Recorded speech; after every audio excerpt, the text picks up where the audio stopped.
Yeah, it's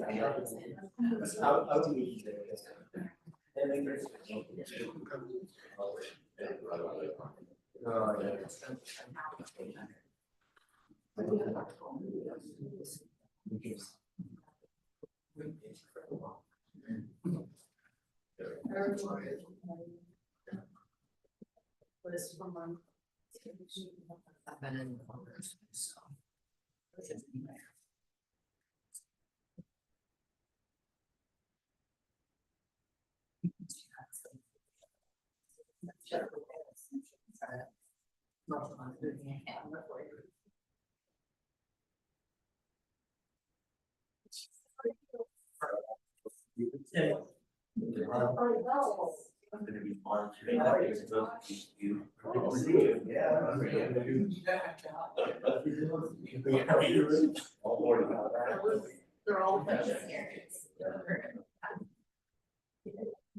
it's busy. We have to go as soon as I get my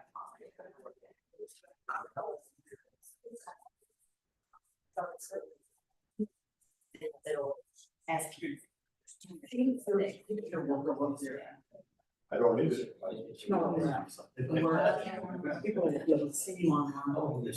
She's 60.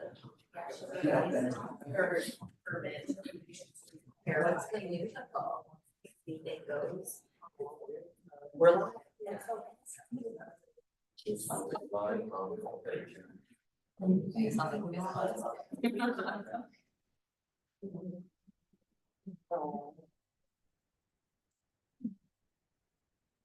Well, the hour has arrived and it's 8:30, and since we're live on YouTube and live on Facebook and on our projection through AIM, and all of you who have been good enough to come in person have arrived, I think we started and not lose any time.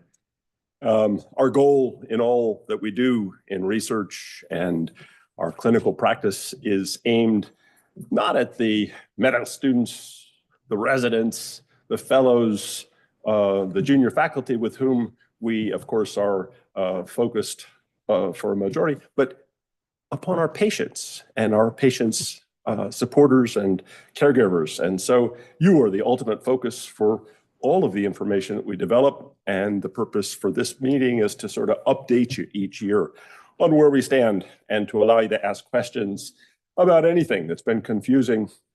The past year has been singular for bringing the first cellular therapy, and so we'll have a couple of our talks devoted to that. We've been doing cellular therapy here since the late 80s, believe it or not.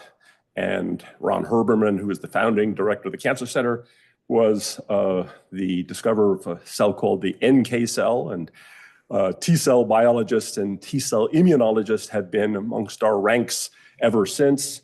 And the adoptive cellular therapy with patients' own tumor infiltrating lymphocytes is an exciting new venue, not just for the standard of care approach, which is of course critical to get this to patients in the community, but it's also critical to do research and new protocols. So you hear both about standard of care TIL therapy called lifileucel and about new PD-1 knockout TIL therapies. And you'll hear about the patient advocates who are in the clinics, our associates, Darcy in the treatment area and Melissa in the evaluation area, who actually interact with each of you, our patients and family members for this. Another area that's really critical is that for all that we do, we are critically dependent upon federal research support, upon philanthropic research support, and upon industrial support of our programs. So I want to thank Bristol Myers Squibb, thank Iovance Biotherapeutics, the origin of the new TIL therapy, Merck, Natera, and Pfizer, who are all here today as sponsors for the program. But I want to say that you all have a voice that's much larger and louder than ours. And one of the things that in this time of some turmoil, we really want you to realize that you hold the keys to the future as well, and your voices need to be heard.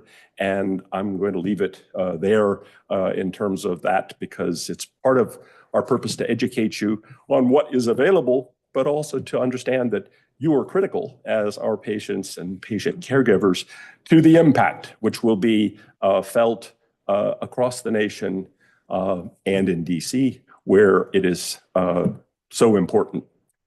For each of the presentations, part of the purpose is to ask questions and to have our speakers answer your questions, because that is the purpose of the symposium.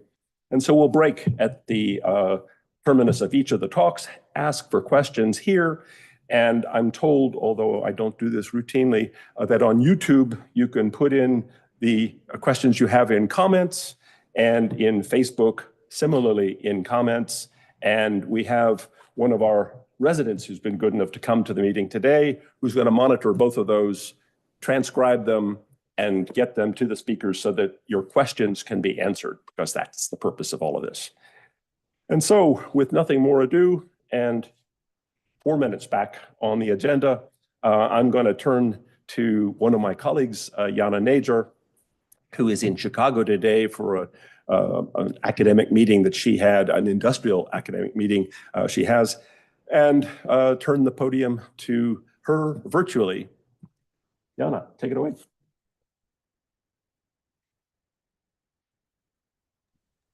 Thank you, John. Good morning, everybody.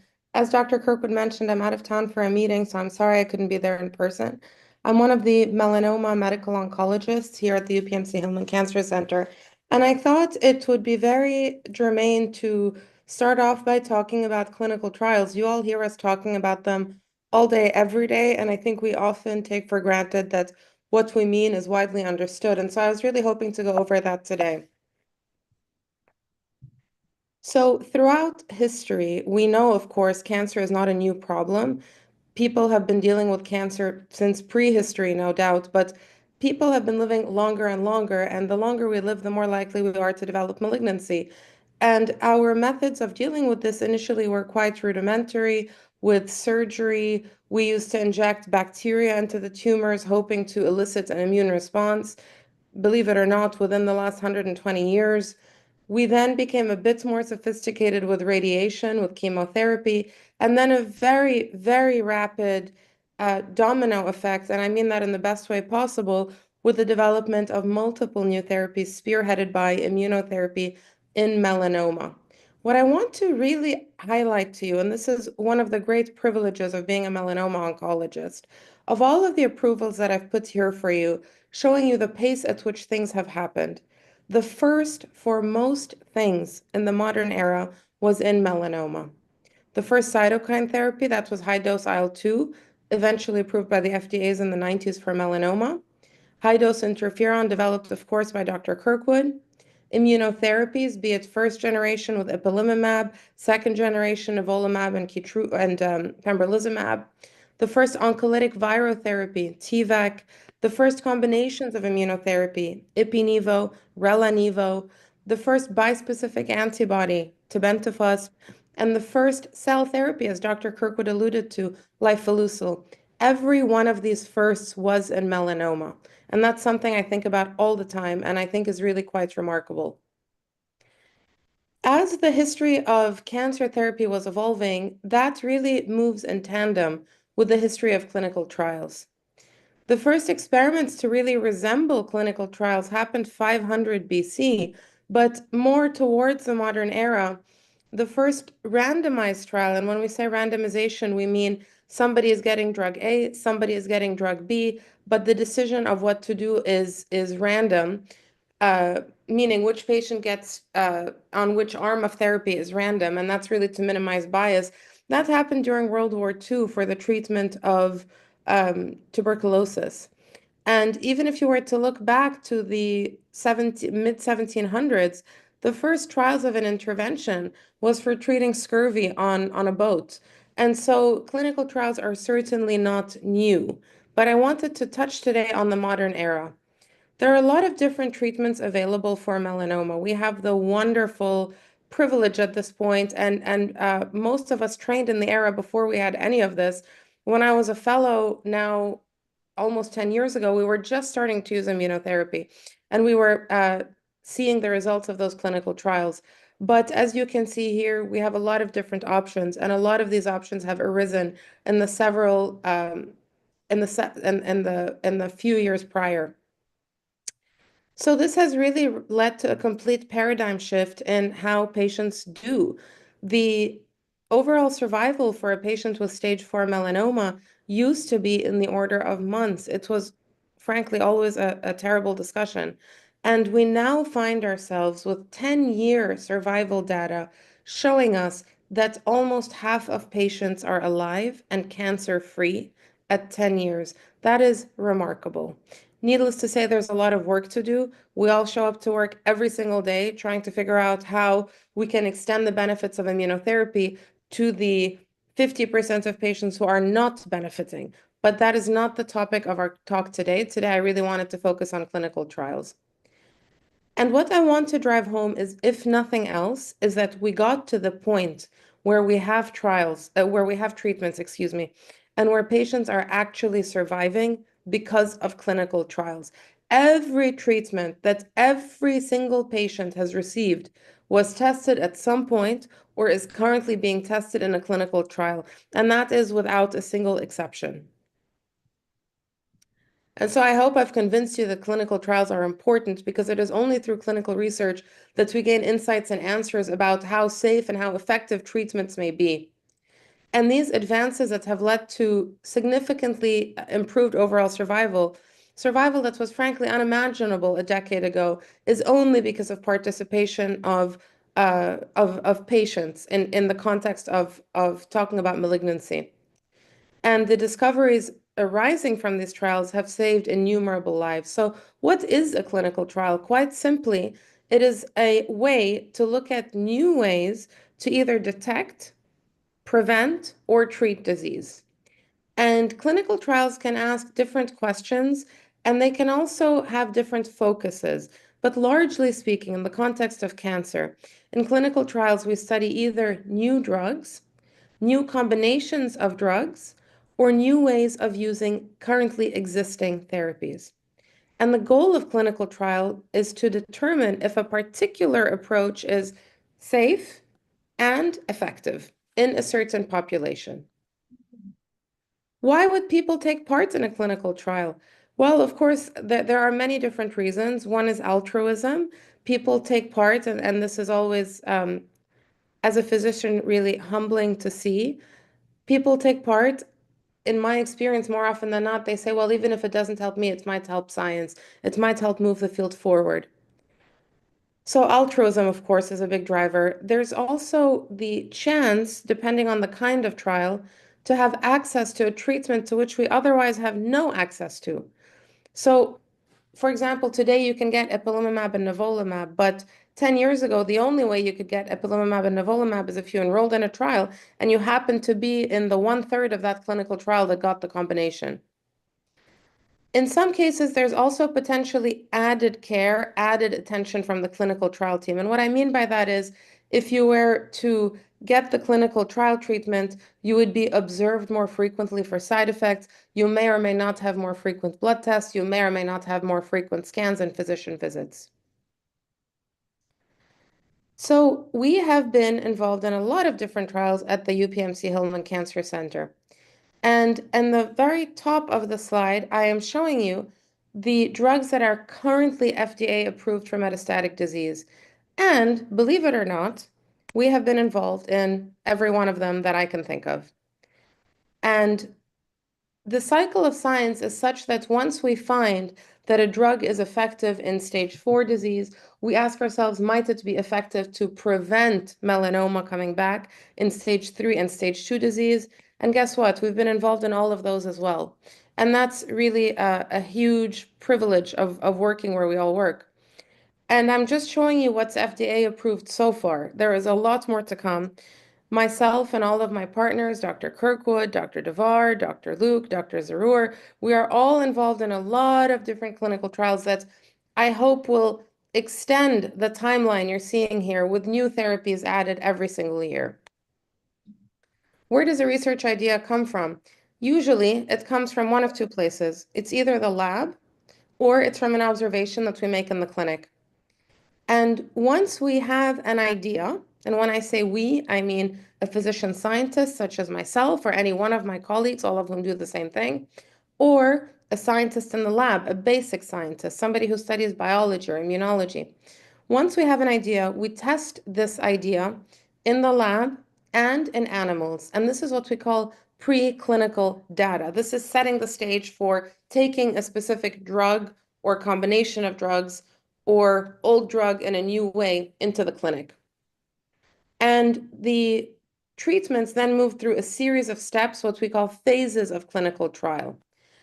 What I want to highlight to you is that it really and truly takes a village. So before any trial gets to any patient, there has been a ton of work at the back end. And when I think about how we conceive of clinical trials, I've highlighted here in red researchers that can often be a physician or a PhD scientist working in very close collaboration with lots of different stakeholders, statisticians, bioinformaticians, other scientists, and the study sponsor. That's ultimately, if the study moves forward, the person who, I shouldn't say the person, the organization or the foundation that funds the science, the scientific work, but is not actually performing the studies themselves. So you can see here in the life cycle, if you will, of a clinical study, there's the research hypothesis and the development of the protocol. This has all happened before it comes to you at all. The second circle is subject enrollment. And what I really want to highlight to you is that the enrollment of the patient, of course, is the whole point. It's why we do all of this. But a clinical trial is a very living, dynamic, I think of it as a very breathing thing that is always changing, and there is always input from so many different team members as we continue to learn from the data that we are collecting, as we analyze the data, as we manage the trial, and as we move towards, if appropriate, submission to regulatory authorities of the data for FDA approval. There are many different phases of clinical trials, and here at the UPMC Hillman Cancer Center, we're involved in all of them. A phase 1 trial is what is often thought of as a first-in-human trial. And what I mean by that is that there's a fair bit of science, really a huge bit of science, that has led to us thinking that drug X might be of interest. But the first question, of course, is this safe to give to a human being? And so the overarching goal of a phase 1 clinical trial is to evaluate the safety. That's the take home. Once you establish that a drug is safe, you turn your attention a little bit towards the effectiveness of the drug.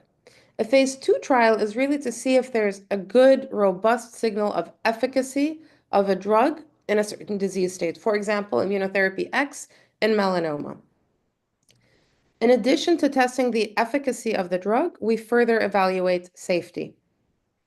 If we are enthused by the efficacy data that we see, we then move to phase 3. And the goal of a phase 3 trial, and this is really a behemoth of an undertaking with many hundreds of patients, if not thousands in certain disease states enrolled, is to confirm the effectiveness of the intervention compared to, phase 3 trials will invariably have a comparator, compared to what we have now to see if it's as good or better, or and we continue to monitor the side effects throughout. And it's a phase 3 trial more often than not, although nothing is, black and white in medicine. But more often than not, a phase 3 trial is what will lead you to regulatory approval, although there have certainly been drugs approved on the basis of phase 2. A clinical trial follows a plan known as a protocol. And a protocol is really the document, if you will, that outlines what we're doing. And we write our clinical protocols and we have this very thoughtful design so that we're balancing the potential benefits versus the risks to participants. And I always teach our trainees, and we have all been taught that in a clinical trial, more often than not, usually gets one really good question. You cannot ask if a drug is better than the other drugs and it's safe, and you cannot ask if it's better in 10 different ways. this is all very regimented as it ought to be. And so I think of it as you get one main question, and that's what we call the primary objective. So for example, the goal of the clinical trial is to test if drug A in patients with advanced melanoma increases the period of time before the cancer gets worse or increases survival. You generally will pick one main question and build the whole statistics of the trial. For example, how many patients do you need to enroll around that main question, what we call the primary objective. And in the protocol, we put all the details. If somebody were to come from outer space and to read the protocol, it should make sense. And the questions that we highlight there are who is eligible, who is not eligible, how are we protecting participants, what are we doing, what are the tests, how often, what's the treatment, what's the dose, how do we modify the dose if we need to, how do we monitor for toxicities, how long does treatment go, and what data are we gathering. Trials are led by principal investigators in the context of melanoma, physicians, and members of the study team continue to monitor patients' progress and safety. Now, the informed consent process, of course, is at the heart of all of this because we want to make sure that you understand what you're going into. And I have had many patients say, I'll just sign. And we say, no, that's not the way to do it. I really need you to read over this. Let's go through it together. Let's make sure you understand what is being asked of you here. And so we go through the informed consent document, outlining the details of the study, everything I've already referred to. And I want to highlight that that process continues. So if we learn something additional about the safety of a drug while you're on the trial, we have an updated informed consent. I'm sure many of you have signed these many, many times. Once you have gone through all of this, you then decide whether to sign the document. And of course, clinical trial enrollment is voluntary, and you can withdraw your consent at any time, no ifs, ands, or buts. From a patient perspective, once you consent, once you say, okay, I want to proceed, we then, as a team, go through what's called a screening process. We make sure that we have, I think of it as all our ducks in a row. We make sure that you as an individual meet the eligibility criteria, the inclusion criteria. You have no exclusion criteria, up-to-date scans, do we need biopsies? You then go into treatment and surveillance. So what should you ask if you're offered a clinical trial? I would say to understand the purpose of the study itself is probably the chief consideration. And then, of course, all the nuts and bolts. What treatments is being administered? How is your safety being monitored? How are the results being monitored? How long will it last? What is expected of you as a participant if you take part? What do we know about the toxicity profile so far, if anything? Sometimes in phase 1, we don't know very much, and we discuss all of that with you. Other things that I think are important to discuss are what are the alternatives as well. Cost, of course, is a big one, and we have a whole fiscal office that helps us figure that out. What will be billed to your insurance versus what does the study pay for? And also to know who's your point person to ask questions to. I always tell my patients when they're coming to discuss a clinical trial, the more ears, the better. Bring whoever you can with you. I have no doubt that it's very overwhelming. Think ahead of time about what you want to ask. Don't hesitate to write it down. Also, don't hesitate to jump in with new questions as they arise. I personally never mind if patients ask if they can record what I'm saying. I don't think your physician will mind if you ask them so that you can go back to it for more time to absorb all the information. And of course, it's okay to take time to think about it. In fact, more often than not, we say, take the informed consent document and let's regroup next week. Needless to say, we're not cowboys. It's not the Wild West. These trials are not happening in a vacuum. There is very strict oversight. That could be the topic of a whole day discussion of how we got to the level of oversight we have and why. There are strict ethical guidelines, both to protect you, the participant, and to protect and preserve the integrity of the science. The IRB, or the Institutional Review Board, is an independent committee. It's made up of physicians, patient advocates, community members, statisticians, other physicians, to really ensure that the clinical trial is ethical and that your rights are protected. After a clinical trial is completed, we then carefully examine all of the information that we have collected, and we decide what to then do with it. For example, if it was a phase trial, is it safe? Do we want to move to phase 2? If it was phase 2, does it seem to be effective? have we confirmed it's safe? Shall we move to phase 3? We then publish our findings in peer-reviewed journals. Peer-reviewed means that other scientists are looking at the data and asking robust questions, and we make sure that this is an unbiased process in which we all share in the scientific enterprise. And once a new approach has been proven to be safe and effective in a clinical trial, it may then become a new standard of care in medical practice, which is literally what has happened with every single one of these drugs that I outline here, which many of you have been treated with in the past. This is a really important one, and I wanted to take a moment to address how does the doctor decide what trial to put a patient on?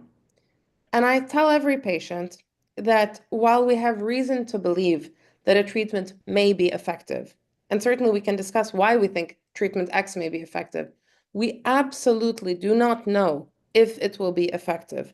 You can do the entire trial and enroll 500 patients in a phase 3 trial and find that the new drug is no better than what you already had. That absolutely happens. But if you don't do the trial, you don't really ask the question, you don't know.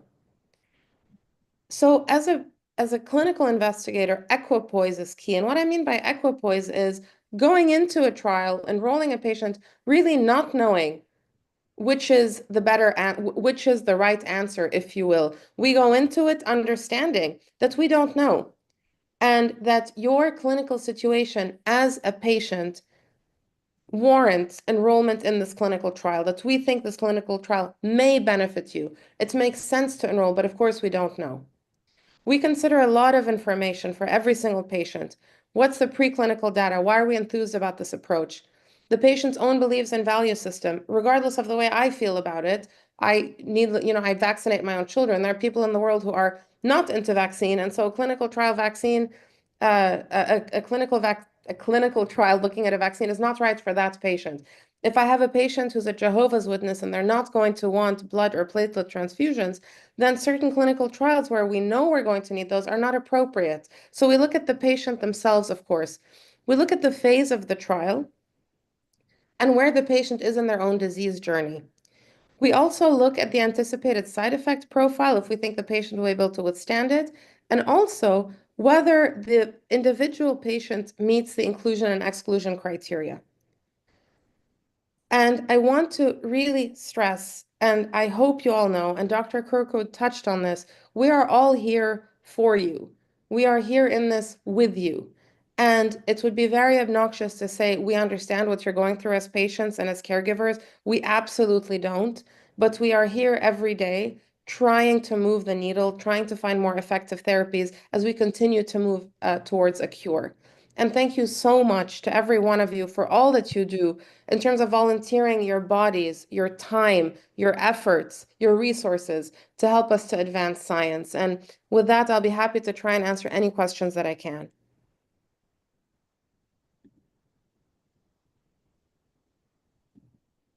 Thank you, Jana. That was an outstanding talk. And it really addressed many of the questions that you all may have. And it tells you a little bit about how we've moved from a wasteland to a true trove and vanguard position with melanoma therapies over the past 15 years. First question I've gotten from the internet is there are members of the mucosal melanoma community watching today. We are hoping that you may be able to offer encouraging options for the mucosal melanoma patients and what patients would be eligible for those. I couldn't agree with you more. The hill I have been dying on as an investigator for the past 5 or 6 years, as all of these newer therapies are coming up, is inclusion of mucosal melanoma patients. I will give you an example. There is currently a phase 3 trial enrolling that we think is going to lead to regulatory approval, although of course we don't know, but the data from phase 2 has looked very good. The phase 3 does not permit mucosal patients to enroll. We have gone as a community of physicians to the company. We have said this is A, unacceptable, B, nonsensical. And they have told us that they're going to change it and allow enrollment of mucosal patients. Number one, this is something very high on the priority list for every melanoma investigator. My own clinical trial portfolio, my own lab is very, very interested in mucosal melanoma patients. And in fact, we write trials specifically allowing inclusion of those populations. So I couldn't agree with you more. And thank you for raising that point. I would say the same for acral melanoma and for ocular melanoma. These are all populations that have not been served as well by the current paradigm as your more typical, if you will, cutaneous melanomas. Thank you for the question. The last question before we go to the second talk is from a patient who says, I was successfully treated with nivolumab for stage 3C melanoma, but I am now struggling with long-term toxicities. Is there any research on how long they will last? Yeah, that's a great point. And the way I think about it is the threshold for toxicity really is inversely correlated with the stage of disease. So for example, if a patient has metastatic disease, you talk about dealing with the toxicity because you don't have an alternative, unfortunately, which is not to say it doesn't matter, but we really try and push through. What we have learned from using immunotherapy in earlier and earlier stages, stage 3, stage 2, is that absolutely there are sequelae of side effects that can stay with a patient their whole life. And there's a lot of research being done on survivorship. That's not a word we used to use in melanoma. And do we know how long the side effects will last? I think I would need more information about what the side effects are, but we do know that the immune system, as far as we know, is really changed after immunotherapy. And depending on your timeline, for many, many side effects, the farther out you go, the more they drop off. But this is a really important question in the field that is also being addressed with research. And I wanted to say one thing I didn't mention when I was talking about populations that have been left behind. Another one that Dr. Sinave drew my attention to is pediatric melanoma. And of course, that's absolutely true. And just to put the silver lining on the black cloud, the side effects that we see have been a conundrum for us. And it was really more than 20 years ago that I published a study in which we saw the side effects of an older immunotherapy, but the same is true of the newer immunotherapies, are more frequent in the patients who derive the benefit.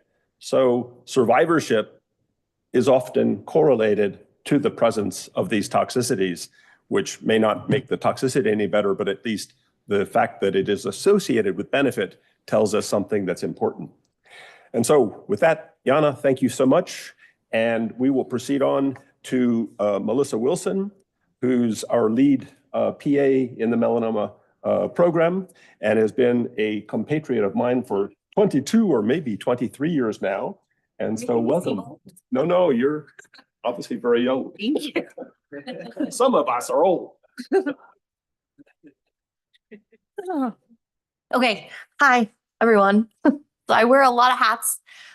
Some of you might know me because I also am I am the Ask an Expert for AIM at Melanoma. So if patients contact that line, I'm the person that you get. So I've been with Dr. Kirkwood my entire career. It's an honor and privilege to have been through all of these clinical trials to see a lot of the medicines that we're now using come to fruition and seeing patients that have survival. So I just always feel very blessed to have been on that journey.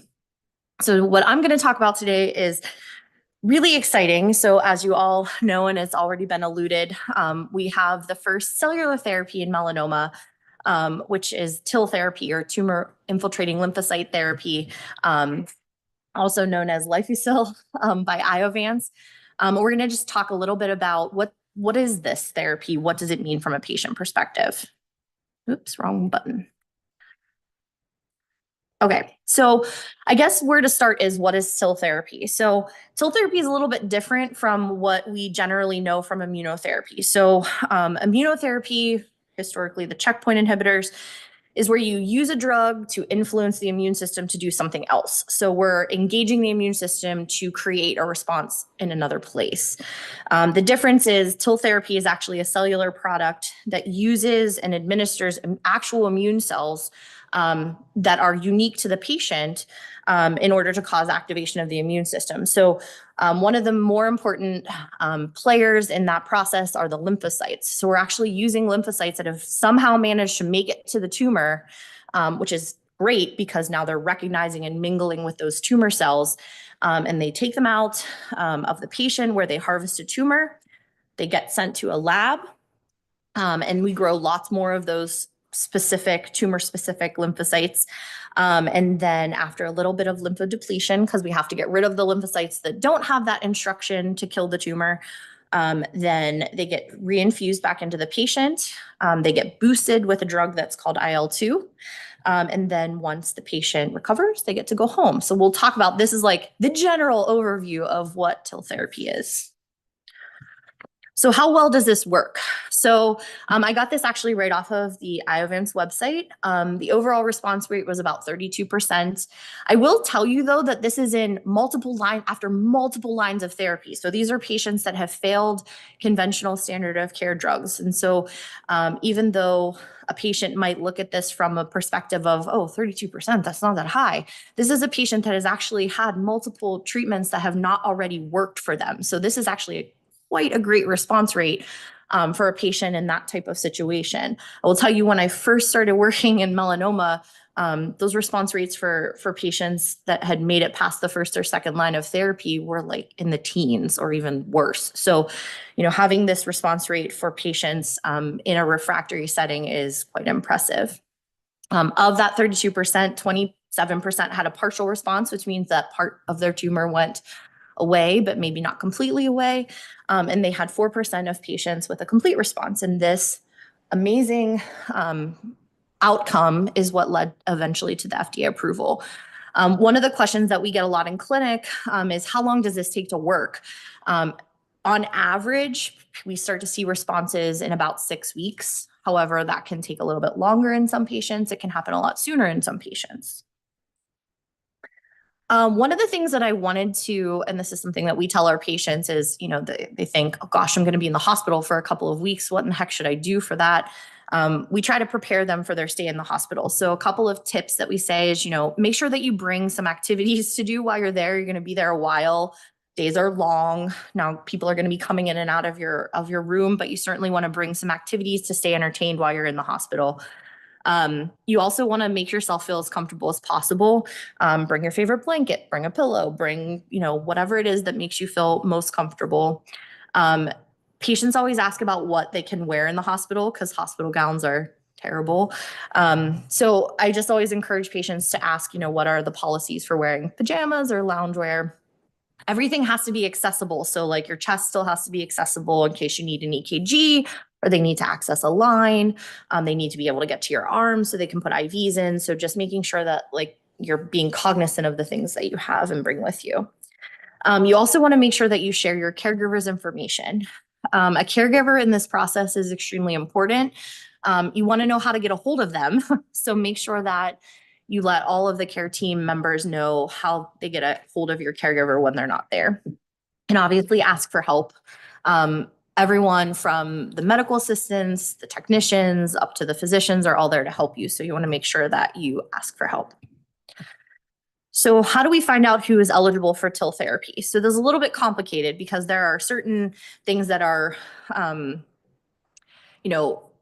definite criteria, and there are things that are sort of subjective to the patient. So, some of the things that we have to keep in mind is that you have to have failed other standard of care therapies. So this is, while there are trials being conducted and things are in process for using this as a frontline agent, the actual FDA approval is not used for first line. So you have to know that the patient has failed conventional checkpoint inhibitor therapy or BRAF MEK inhibitors if they are BRAF mutated as well. You have to have a tumor that is amenable to resect. So there's a slide where we talk about what the tumor requirements are, but you have to have at least a tumor that can be resected and the other tumors to measure. And then there's some more subjective things, like, is the patient well enough to wait for the TIL manufacturing? That process does take anywhere from 22 to 60 days. And so when you're looking at a patient for TIL therapy, you don't necessarily want to pick a patient that is not doing well, that may be a little bit more sick. you really need to know that they're going to make it to their transfer. The other thing that we want to make sure of is that the patient is well enough. So there's a slew of testing that we go through, which we'll get to on the next slide, to really assess whether or not from a medical standpoint, their heart and lungs and brain and everything are in a safe place. So this is a little bit about that. So we want to assess their tolerance to not only the lymphodepletion, because that involves chemotherapy, but also the interleukin-2, because that process has a lot of adverse events in the moment. And so we want to just make sure that they're safe. So some tests that we do for that are pulmonary function tests, an echocardiogram where they look at the pump function of your heart. They'll do some lab work. We'll do some lab work to look at organ function. One of the really important organs in both the chemotherapy process, but also the IL-2 process, is kidney function. So in patients that might have difficulty clearing fluids because the IL-2 can cause a lot of third spacing where you get fluid in your hands and feet and brain and skin, it can cause a lot of low blood pressure. We just need to really make sure that someone can really clear the fluids.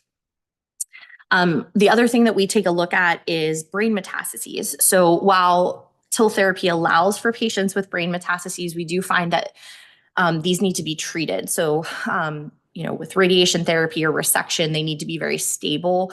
A lot of this comes from the toxicity of the IL-2 as well. It can cause a lot of swelling and cerebral edema. So we want to make sure that we really have a patient in as stable a process as possible.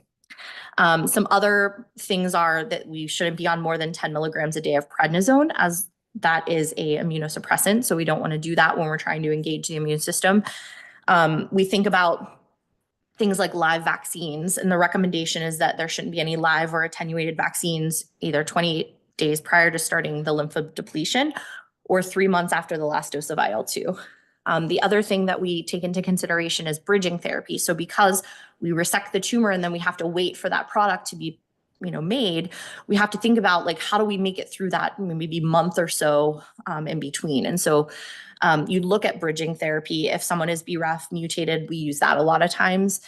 We really want to think about it because we don't want to give a patient a drug that maybe causes some side effects that then we have to put them on prednisone for, or will make them more sick.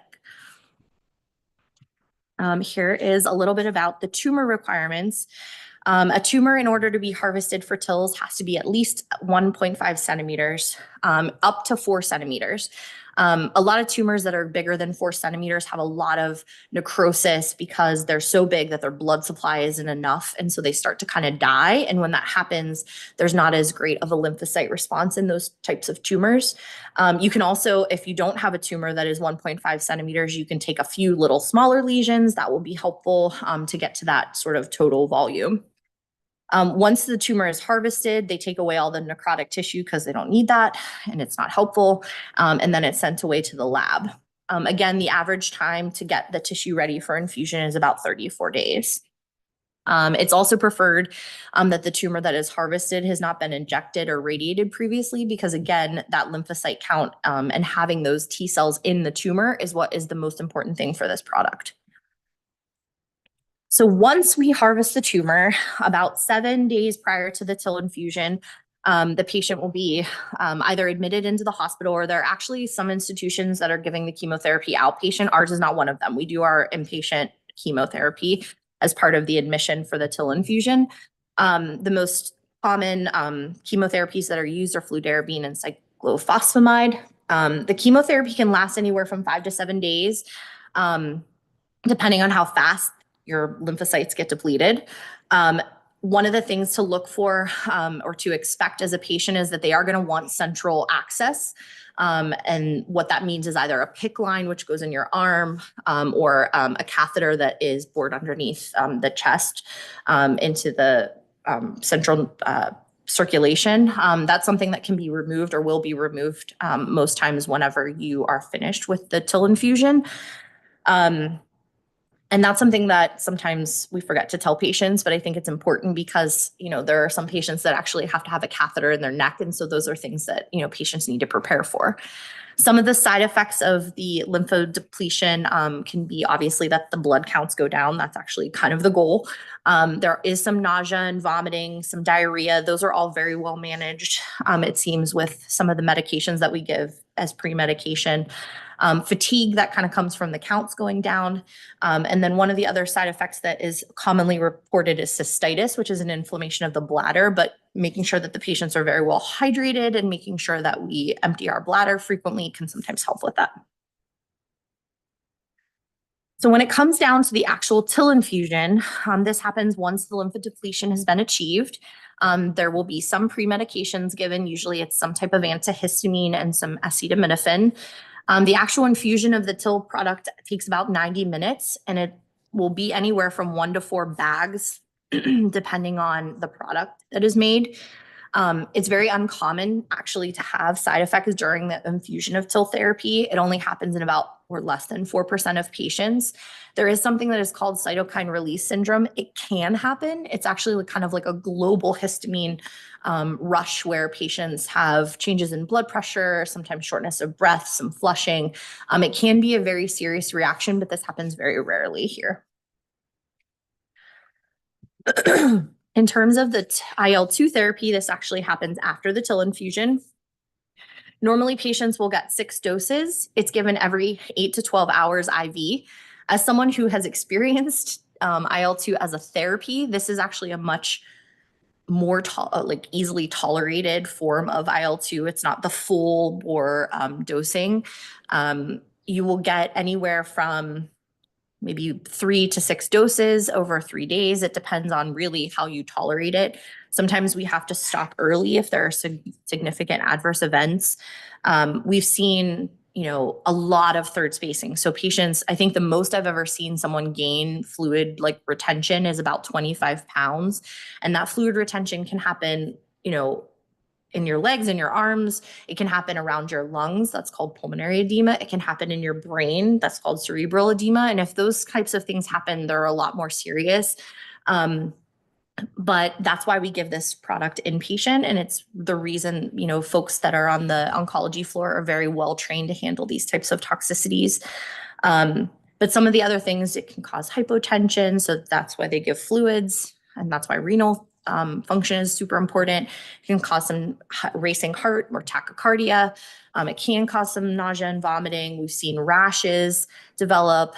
It can decrease urine production. It can cause fever and chills and muscle aches. But that's all due to the way that we're increasing your immune response and try to boost the support of these T cells.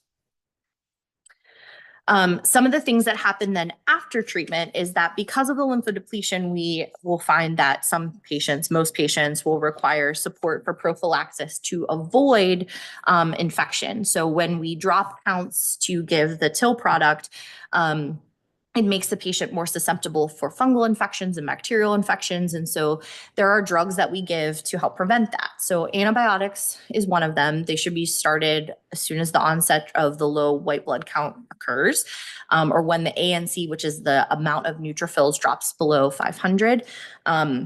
We typically give Bactrim. It's typically given 3 times per week, and it should continue until the ANC is recovered.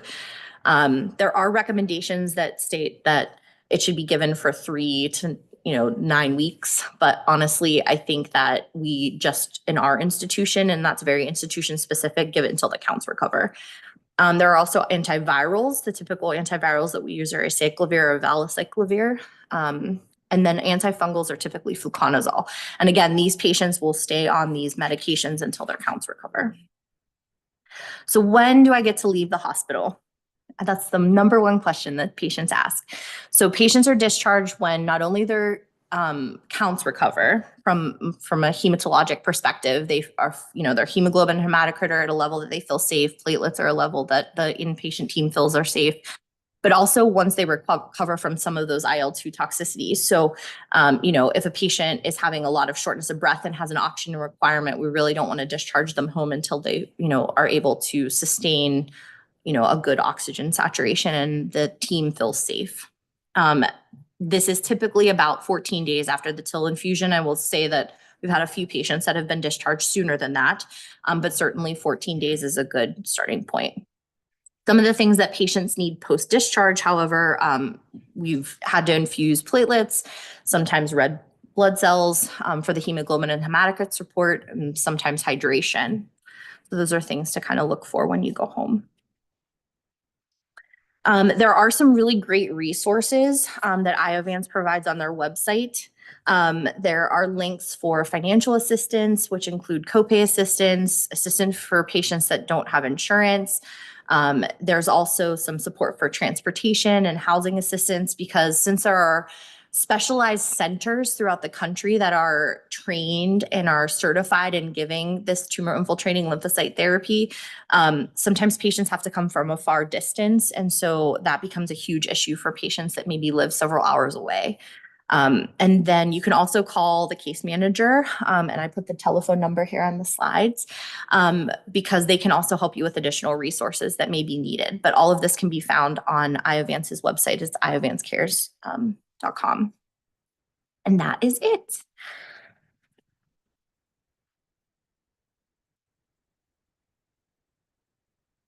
Thank you, Melissa.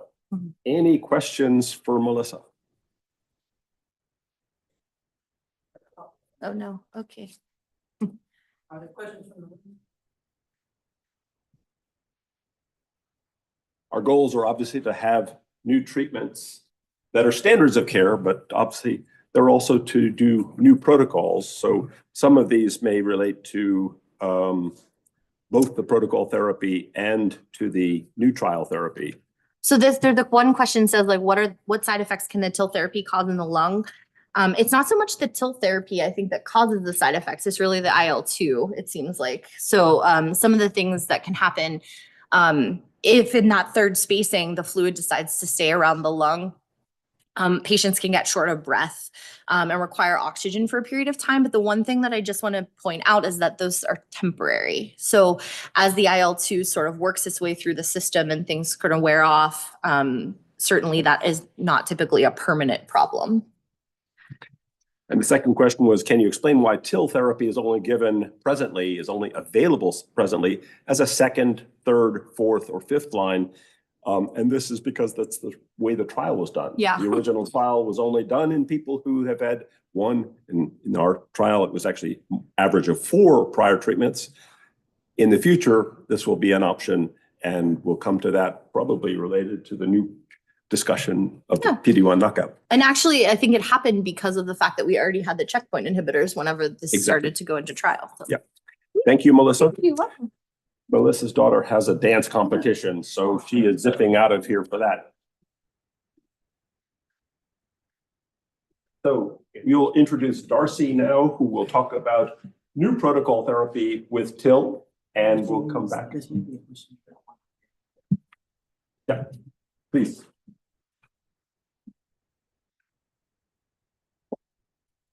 Good morning, everyone. My name's Darcy. I'm one of the other physician assistants that works with Dr. Kirkwood and team. I have been working now for 10 years, which is really hard to believe in this job. I am the PA that will see you when you're on clinical trials, make sure you're tolerating treatment well, make sure it's safe to treat you, and help manage those side effects. So today I'm talking about one of our new trials. It's PD-1 knockout TIL. So what does that mean exactly?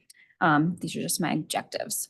So before I talk about what PD-1 knockout means, I wanted to just do a brief overview of what is PD-1. I know we hear everyone talk about PD-1 inhibitors, and I feel like sometimes we throw that term around and patients don't really understand what we're talking about.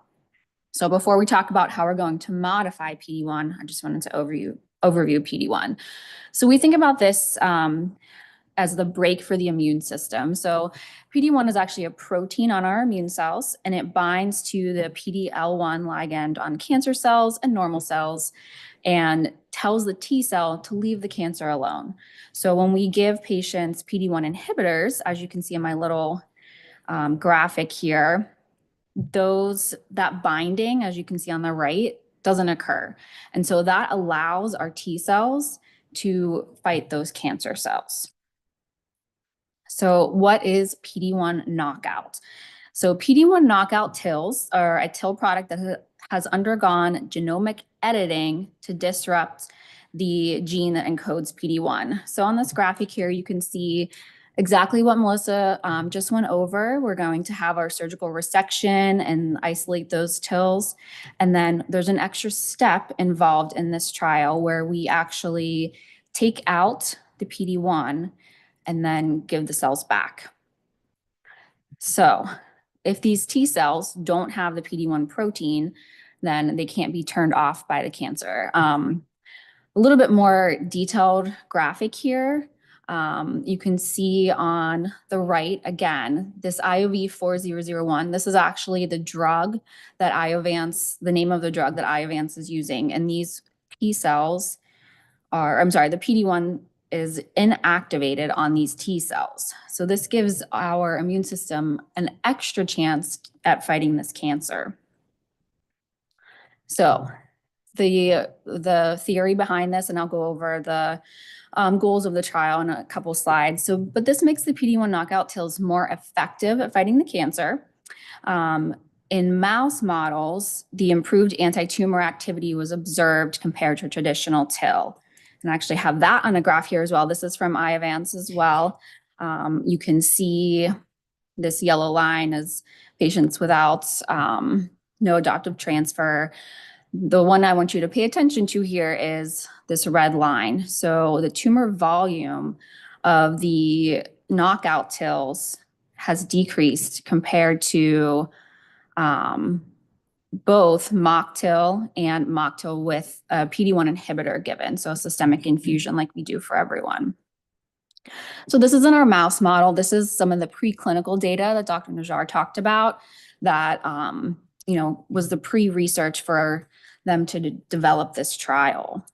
So here at Hillman, we are doing, you might hear us throw around these numbers, 22127, but this is a study to investigate the efficacy, so how well it works, and the safety of an infusion of the IOV-4001.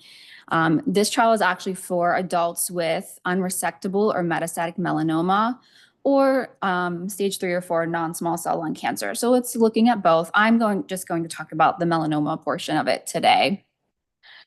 Here's another great little graphic from Iovance. So looking at the study design. I was actually going to talk about differences between phase 1 and phase 2, but I took that slide out because Dr. Najjar went over all of that already for us. But our phase 1 objectives are going to be to confirm the safety of the IOV-4001 and determine the recommended phase 2 dose. Remember, that's one of the things that we look at is safety and then making sure we're at the right dose. And then our phase 2 is going to be, as Dr. Najjar said, assessing the efficacy of this drug. So for our melanoma, again, I'm just going over the melanoma slides here, but our melanoma cohort is going to have progressed during or less than 12 weeks after their last anti-PD-1 or PD-L1 dose. If the patients have a BRAF mutation, they should have already received treatment with that too. So basically, we're making sure that the standard of care treatments have been exhausted and the patients are not tolerating or doing well with those. And then this can be an option for them. So our secondary objectives, remember Dr. Najjar said we look at one main question, but we also have these other questions that we want to look at. So we're going to evaluate the efficacy, the duration of response, disease control rate, progression-free survival, overall survival. We always are looking at safety and tolerability, and then just the feasibility of doing the PD-1 knockout for these patients. So as Melissa just talked about, there are certain requirements that patients need to have. So for this specific trial, again, just focusing on cohort 1 for our melanoma patients, they need to have stage 3C, 3D, or 4 unresectable or metastatic melanoma that has progressed. And again, we just talked about needing the prior PD-1 or prior BRAF.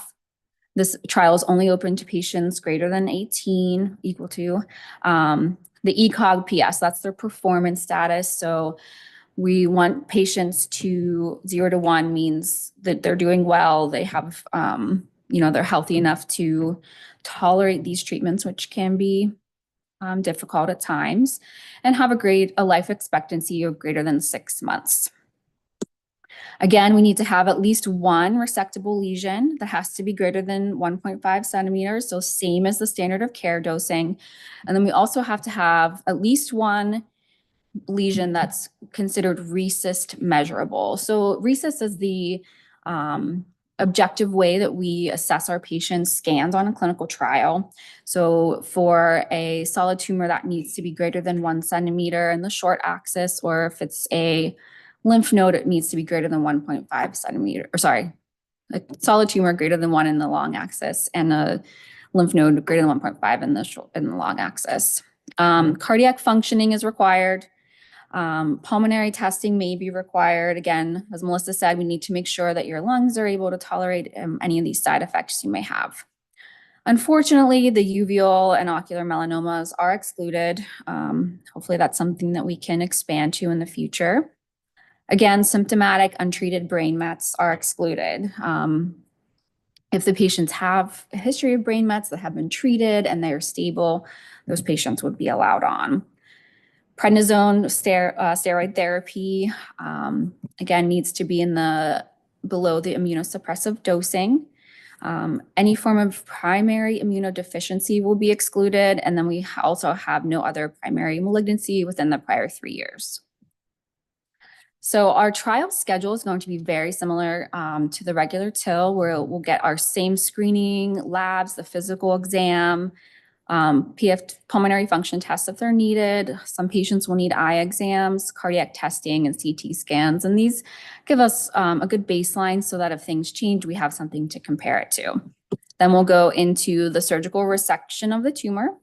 The tumor will be sent to the facility where the IOV-4001 is created. So the actual administration, again, is going to be very similar to the standard of care.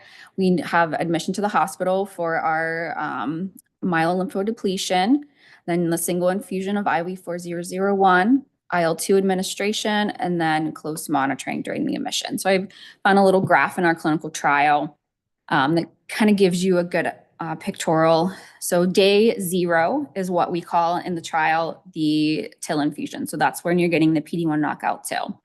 So 5 days prior to that is when we'll do the cyclophosphamide and fludarabine. That's the chemotherapies. The Mesna is another drug that we give to help protect the cystitis that can be caused from the cyclophosphamide. So during that regimen, again, you'll be in the hospital that whole time. We'll do the IOV-4001 infusion, and then same as regular TIL, we're going to be giving the IL-2 afterwards. And again, based on how well you tolerate it determines on how many doses that you will get. After discharge from the hospital, once your counts are recovered and you're feeling well, we will keep a close eye on you. This may be a little bit more intense than the other TIL schedule because there are required visits. So we'll do the physical exams, labs, imaging. The restaging scan schedule will be completed at week 6, 12, 18, and 24. And then after week 24, we go to every 12 weeks, and hopefully we'll be seeing nice, beautiful lungs like in this picture. So this is my last little picture I have in here. I know this one's a little bit more involved, but again, very similar to TIL, where we'll take the tumor in the top left, have the surgical resection, ship it to the manufacturer. They will harvest the tumor, and then we will take the PD-1 off of those TIL cells and then ship it back to the patient for their infusion. And that's all I have.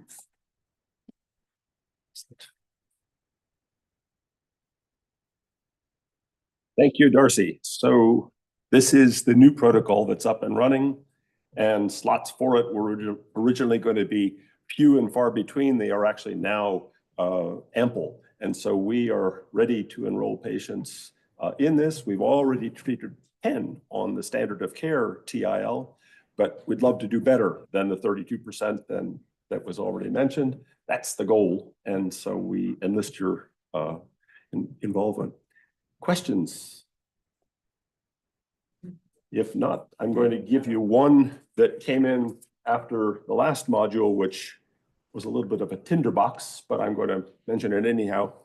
And it's a question from someone who says, from the YouTube, Facebook, outer space part of this, that the government resolution, the continuing resolution passed last night, has cut by 57% the congressionally mandated melanoma research program funding. And the question is, what will this lead to cuts in? Basic research, the clinical research, the new drugs, or new trials? And sadly, I have to tell you, it'll be all of the above. And how we got here, and I spent 10 years chairing that panel called the MRP, how we got here was the funding that came from Congress. And it's sad to see this, but our voices in this don't count. Yours do. So I will leave this back in your laps. Thank you. Thank you. So we'll proceed on.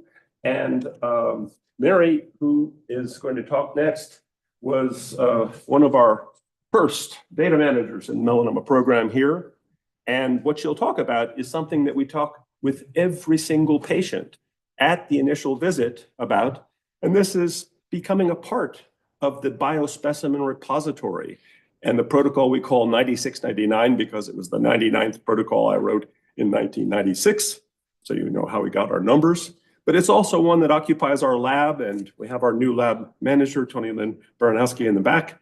And it's a pivotal part, and you may ask why, but to cut to the chase, those samples that are banked there allow our fellows, our students, our academic faculty to pull samples to answer questions before we ever take them into clinical trials, sometimes to hasten the speed of our development of the new protocols.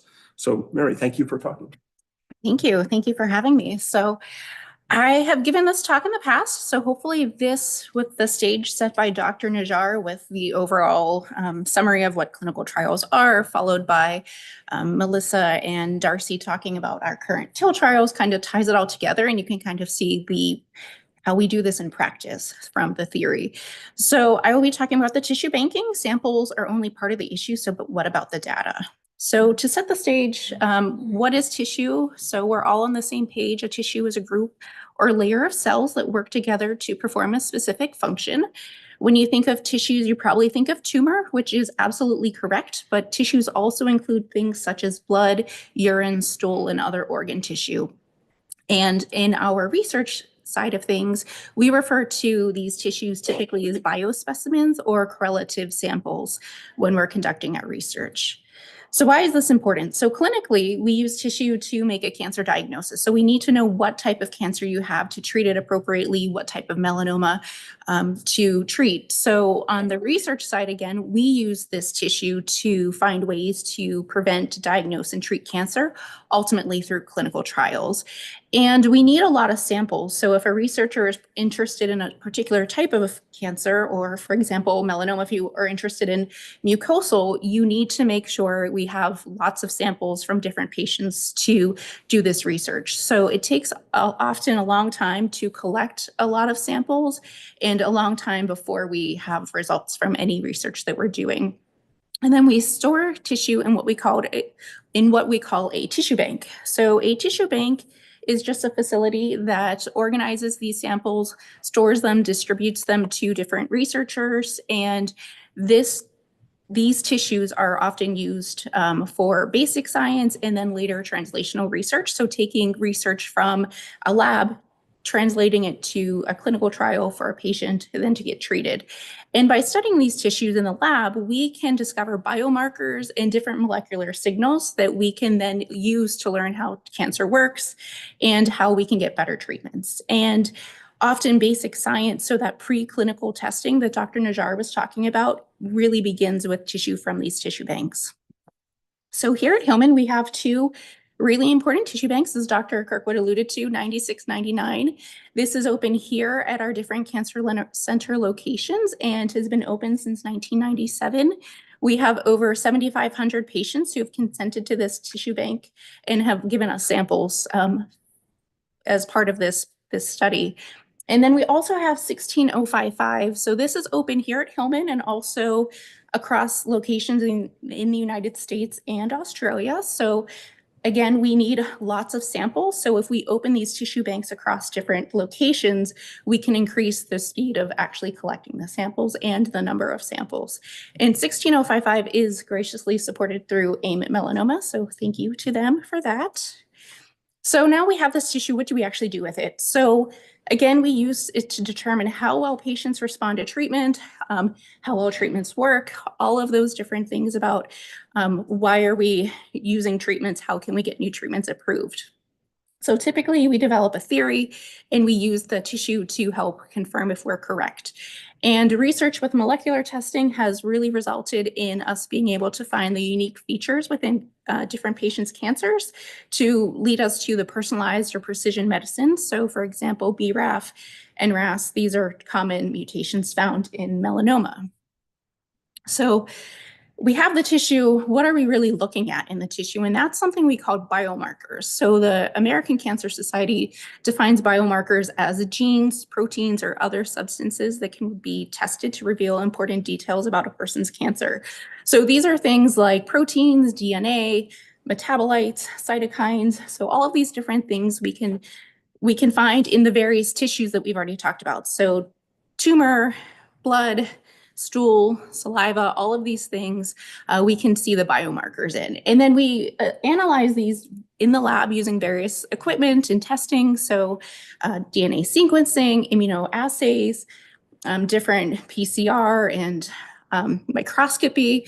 So this is how we actually identify some of these biomarkers. And then clinically, we can use these to understand a patient's risk all the way through their diagnosis, their prognosis, and then further monitoring of their cancer. So for example, we have diagnostic biomarkers that the pathologist looks at when they're making a diagnosis. So HMB45 is a stain that the pathologists review. For prognosis, we can determine if a certain mutation will predict the aggressiveness of someone's cancer, the likelihood of it returning, and then predictive, trying to predict what treatments might actually work for our patients. So or what their response would be. So if you have a BRAF mutation, we give you a BRAF inhibitor to try to, knowing that you're likely to have hopefully some sort of response to that. And then monitoring, we use something called ctDNA, which is also known sometimes as a liquid biopsy that you could actually monitor to see perhaps recurrence or a therapeutic response. So then when we get to the research side of things, looking at tumor biomarkers, one of the things we typically look at is what we call the tumor microenvironment. So we want to know what the tumor is doing itself, but also that environment around the tumor. The tumor and the environment can play off of each other. So the tumor can affect the microenvironment, and the microenvironment can affect the tumor. So we want to look at the tumor in multiple different ways because we want to get the big picture. So we want to know, is the tumor active? Is it alive? Is it recruiting other cells? Or are there cells attacking the tumor? So there's multiple techniques. This image is what we call fluorescent microscopy. And this really bright blue cell shows an active cell. So looking at this via the microscope, we can tell this cell is active. And how we get tumor biopsy or tumor biomarkers, of course, is through tumor biopsies. So we have tumor biopsy biomarkers. We also have blood biomarkers. So by looking at the blood biomarkers that are circulating in the blood, we can also assess similar things about which immune cells have been activated. So going back to the TIL, so we want to see those T lymphocyte, the lymphocyte cells, if they're in the blood.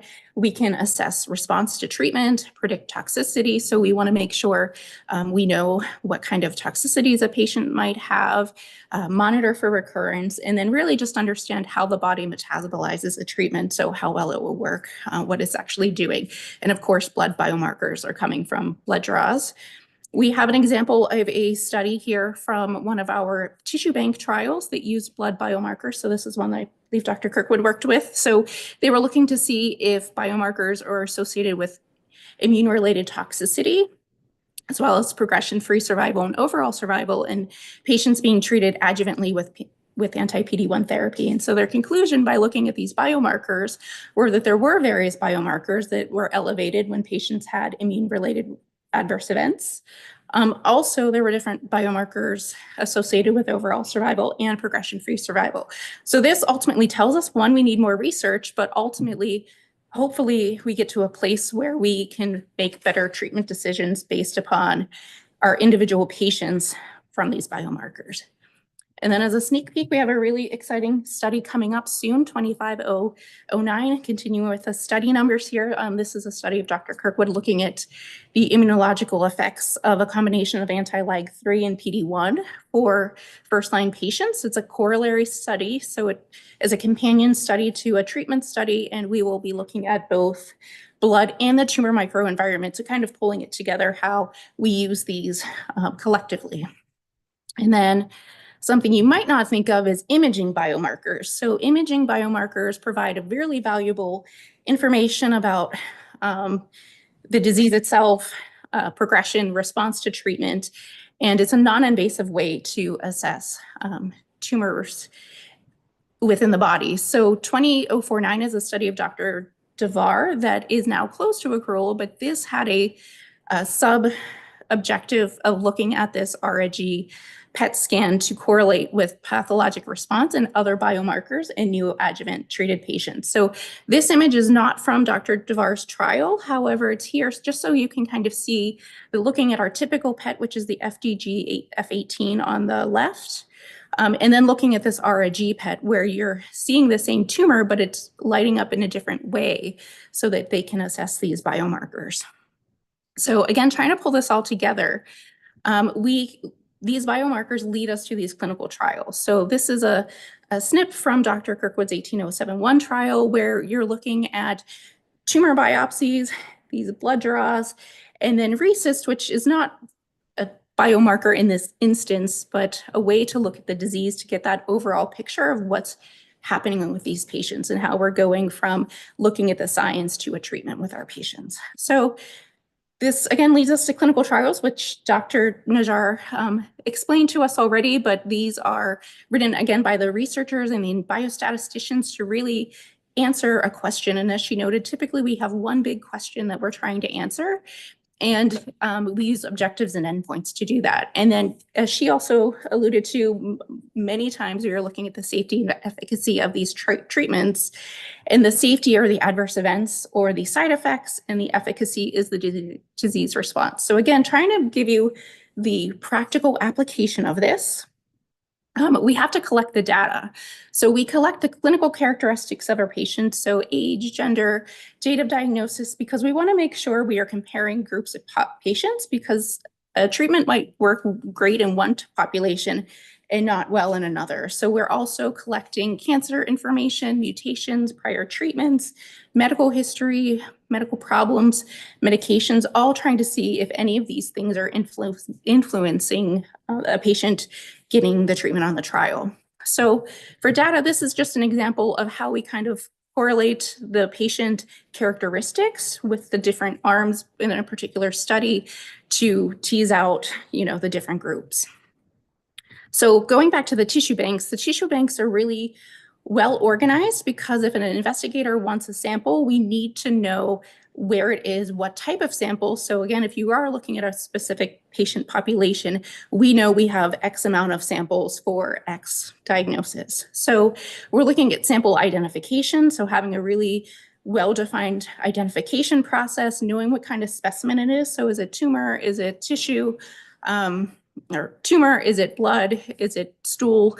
That kind of thing. And the collection date is also very important.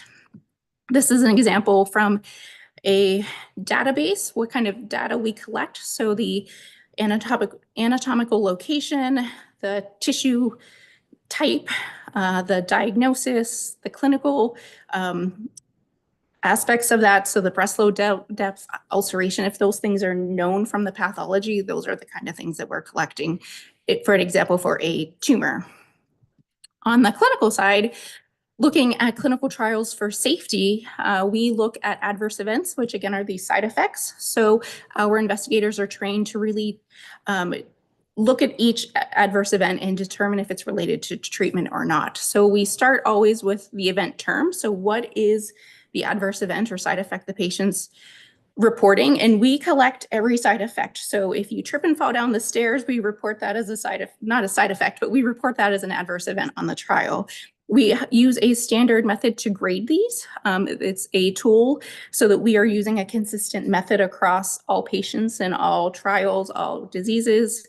And then again, our investigators are the ones making this assessment. Is it related to treatment or is it related to another contributing cause? So weight loss, is it because the patient was nauseous and they aren't eating, or is it because they're on a diet? So those are the things that investigators are teasing out.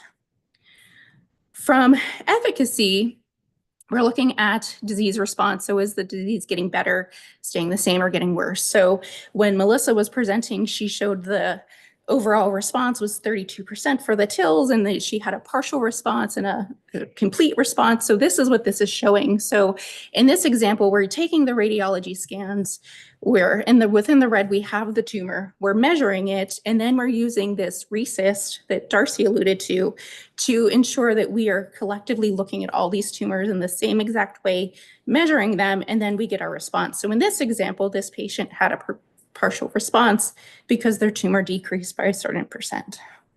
So that's kind of how we pull it all together. So what do we do with this data? We enter it into a database that is then analyzed. So we have many different types of databases we use to collect our data. Metadata Rave is one, Inform is another common one. REDCap is the screenshot you see here, and this is what we use for our internal UPMC trials. So the ones that our doctors write, this is the database we're using. So we also might send information to a sponsor for collective analysis as well. So going back to those tumor samples, the blood samples, for imaging, for any radiology, so CT scans, MRIs. If it's a trial with radiation, we might send the simulation and the treatment plans. And then quality of life and patient-reported outcomes are really important, going back to our patient question about long-term side effects. So we really care about this stuff. So these often are either paper, which we're entering into a database, or if there's something like a tablet or a smartphone app that gets routed to the sponsor as well, which, again, for that collective analysis. So what else can we learn? So the main objectives of these clinical trials typically are safety and efficacy, but the secondary objectives often include this tissue research, which is where, again, these biomarkers come into play. And these also, these are used to determine changing tissue, how the treatment is changing tissue, changing the patient's, the body's immune response to the treatment, to the tumor. And our goal is to build more clinical trials and build the science for future treatments to work better.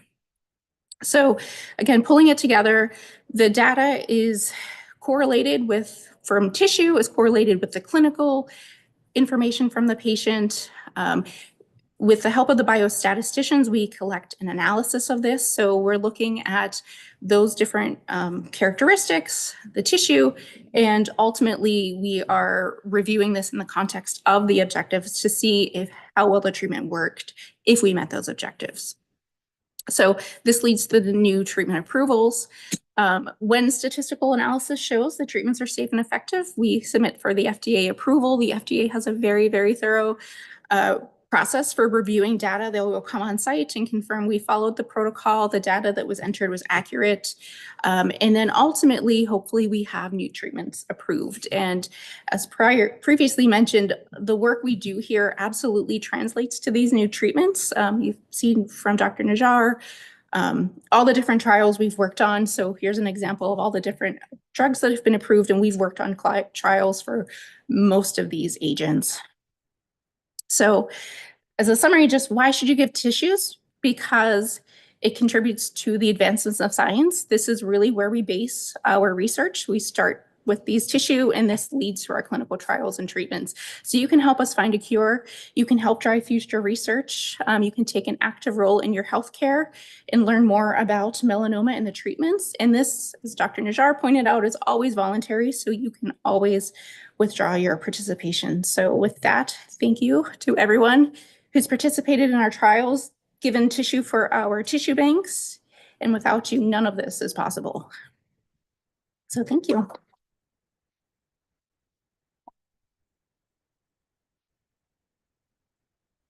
Thank you, Mary. That was a wonderful talk. And in fact, those tissues are the impetus to many of the advances that we have. And Mary is now the director of the clinical trials office here. And so she makes sure we stay on the beam and that they're all done in absolutely perfect fashion. So the first question is how to explain RECIST. Okay, so RECIST is the way we look at CT scans or MRI scans, so the radiology, so the image of your lungs or your brain, and there's a specific criteria. So the radiologist measures the lesion. So if it's 1.5 centimeters, 2 centimeters, 3 centimeters, whatever diameter that is, we have a system called RECIST, which we assess where if we sum up all your different tumors, so if you have 5 tumors, we would add those numbers up. And then the criteria is if after treatment, your disease decreases by 30%, that's considered a partial response. If it decreases and goes away completely, that is a complete response. If your tumor burden decreases but doesn't meet that 30% threshold, that's what we call stable disease, which is still good. We want stable. But if your disease increases by 20%, that is what we consider progression. So our clinical trials are written typically that once you meet progression, you have to come off that treatment. There are trials that allow treatment beyond progression, but for the most part, RECIST is the main system we use for solid tumors. There are different methodologies for hematological malignancies, also for primary brain cancer has a different system as well, but that is RECIST. Hopefully that. Are cells from the tissue bank cultured to get larger sample? I will hand that to you. So the tissues that are submitted to the tissue bank are often submitted viable, and they can be frozen viable, so they can be pulled out and grown. And so that, in fact, is what Tony and the lab team do with the tissues that are frozen. If we need them in larger numbers, they can be cultured. They're put in liquid nitrogen. I won't bore you with all the details of the ways to do this, but it's possible. And the other question we had was a question from the patient. Patients with mucosal melanoma often have tissues missed at their resections, some of which are done out of the medical center. How do we address this? I would defer that one to you as well. Yeah. So that is a thorny issue, and it's part of the reason we have an impetus to have resections done here, where our surgeons often call us and say, hey, I'm going to the OR, I could allow you to have some of the tissues, and it's part of the positive spinoff for having surgeries within the confines of the academic medical center, because we have the linkages, the runners to take the samples from the prosecting room and pathology or the OR to the bank. If they're done in Du Bois or if they're done in Meadville, that's very, very much harder.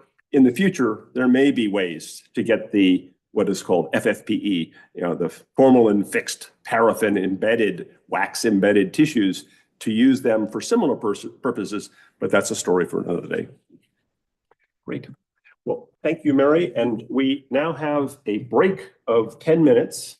After the break, Dr. Hassan Zarour, who's co-directed the melanoma program for the last 11 years and is the McLaughlin Professor of Melanoma Immunological Research, and is the co-director of our SPORE and a bunch of other things, will take over the podium and introduce the last four speakers beginning at 10:10. So you have 12 minutes, and then we'll see you all back here for the second half.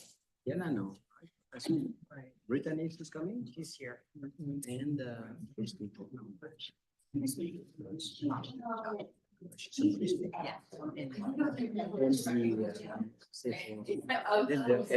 come? Will be full scrutiny. Okay, thank you.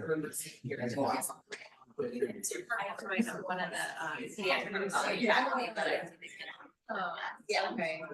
Are you staying here? I'm not actually, but I'll be done at the end. Okay. Yeah. You'll be with, Mike Davis, his name talking. Yeah. He's wonderful. Yeah, we were we trained around. So you're here. Yeah. Okay. Awesome. When are you doing melanoma? Yeah. I'm excited. Yeah. Melanoma. Well, we have a smaller percentage of non-melanoma skin cancers, but it's my focus. Oh, so yeah. But yeah, I guess it's always so interesting to me. Actually, I was gonna ask you that. I was like, do you only take it? No, I mean, I'm the only one that sees treatment. Yeah. But then, I mean, I can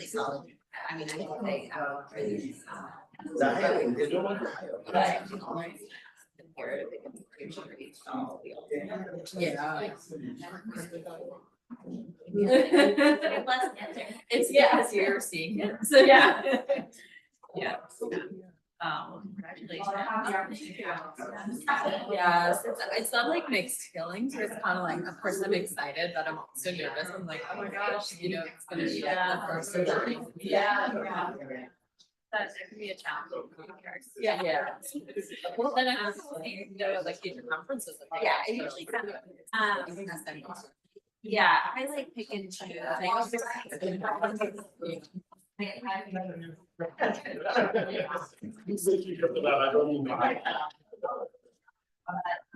I'm around in the community all the time. I'm gonna take my bathroom break here. Yeah, I know. Are you next? Yeah. Yes. I wasn't sure if that break was before you. Yeah.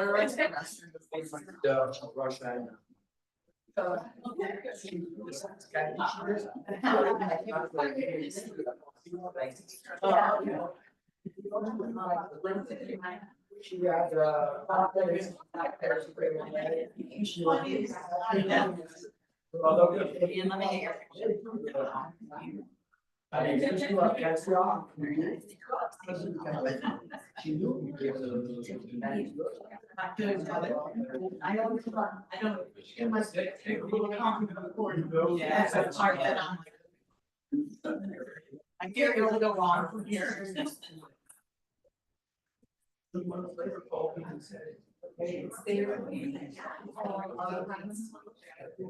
So what's the slides?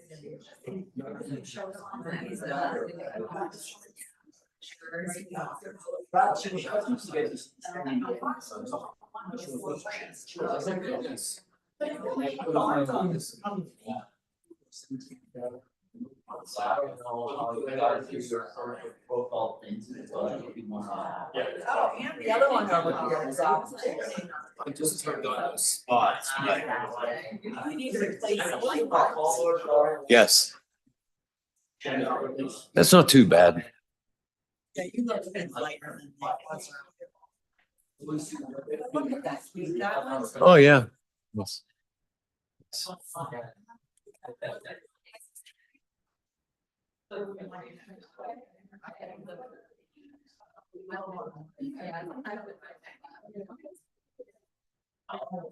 All 40.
Really?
So I heard you're going to attend the summit. I am. Sure. Yes.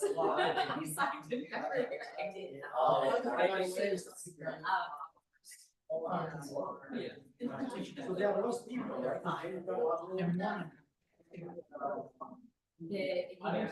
Well, I've been fixed when I go back to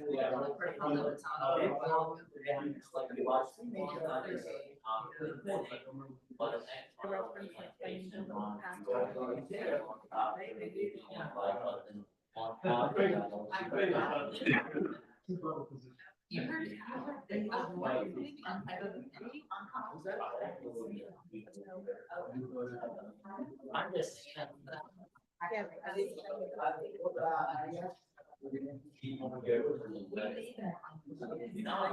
just. I really believe in things like this. Saying about side with the Republicans. Which is something.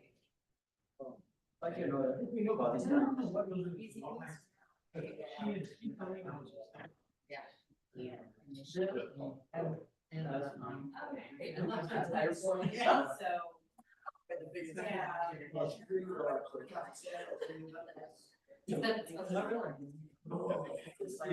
Oh, yeah, that's your first. I let him know. Yeah.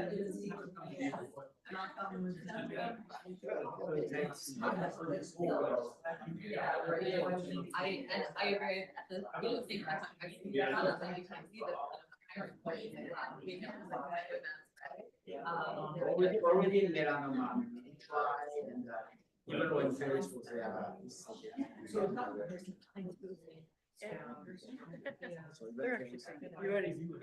What happened over the past weeks didn't happen. Even Ferris was staying when we tried to push for having a young. Oh, no. Like this, the chair goes, oh my God.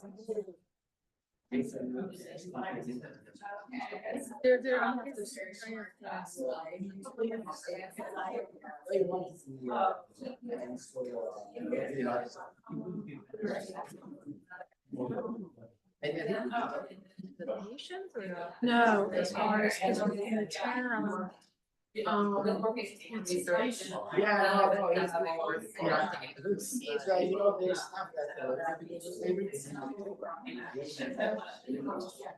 there's a patient in the portal and Mark this, it's gonna start next week. Yeah. Yeah. And I think that's part of the change that you and I kind of get now the department.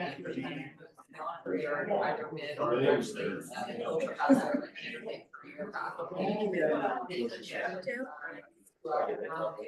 Our discussion has been so far.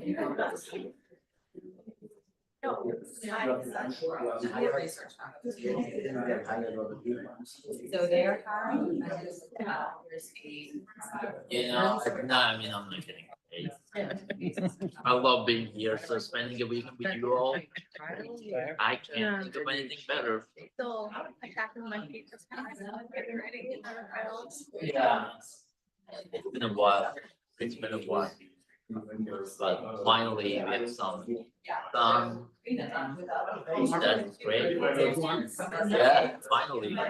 But still, I mean, I like melanoma, I like research, so, How many patients?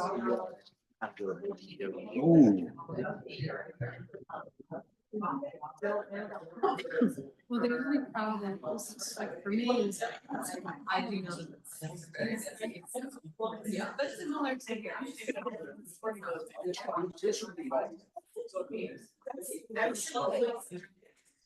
little bit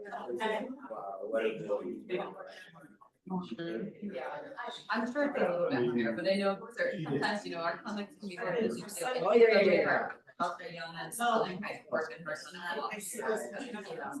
Hopefully it sets me foundation.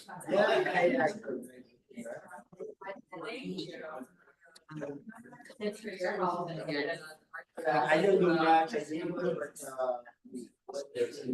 I am not engaged in the specific of the legal stuff, but when you are enrolled in the trial, let's say, that sensible, you may need, that's why it's like until kind of like you have to go through, but yeah, that as a part of that, you may give the sponsor, your Canadian, the right to get access. I mean, that was the question. Exactly. What they possibly would do is that, they have a new treatment. And the way things work is that, they want to see, what the effects of that treatment on the patient will be. So let's say they have a, exactly, and how it will kind of like, how the cancer had, kind of like, if they have kind of like taken multiple samples, let's say, they may be able to study how the tissue reacts to that specific treatment. The other thing is, let's say they have a cancer, they want to know, is there any particular baseline feature, like, if tumor expresses certain antigen, is it like affect how you're responding to treatment, or in case you respond dramatically to the treatment? Are they able to find clues on what kind of like marker you're looking for?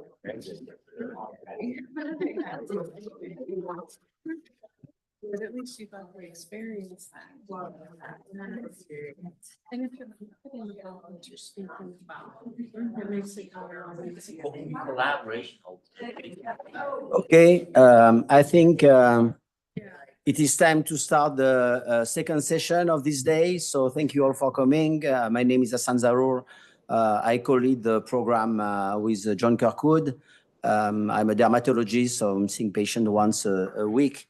And most part of my time is devoted to translational research. So emphasize that beside the clinical team, the outstanding clinician that you see every day in the clinic, Dr. Kirkwood, Najar, Divakar Davar, We have also a pretty extensive team of researchers on the other side of the building. And so every day there are many labs really working with a patient sample and trying to make progress in understanding why patients respond to treatment, why they do not respond to treatment, and use all these samples to try to develop new approaches that sometimes lead to, and you're going to see a few examples here, a new trial or new intervention that we evaluate to see if really you can take benefits. That's the goal, is really to improve the care of a patient. So the second session is going to start now with also one of these important translational study to better understand the mechanism of response or non-response, focusing, and the question that John Kirkwood and Dr. Joshi Yovashi try to address there is, beside the tumor, patient have also nevi and atypical nevi, and the question is, what happens to this normal nevus mole that you have, and do the treatment has an effect, and what type of effect it has also on this nevi, and then what can we learn from this? So I'm now Dr. Yovashi is going to present. The title of the talk is Atypical and Dysplastic Nevi Clinical Trials.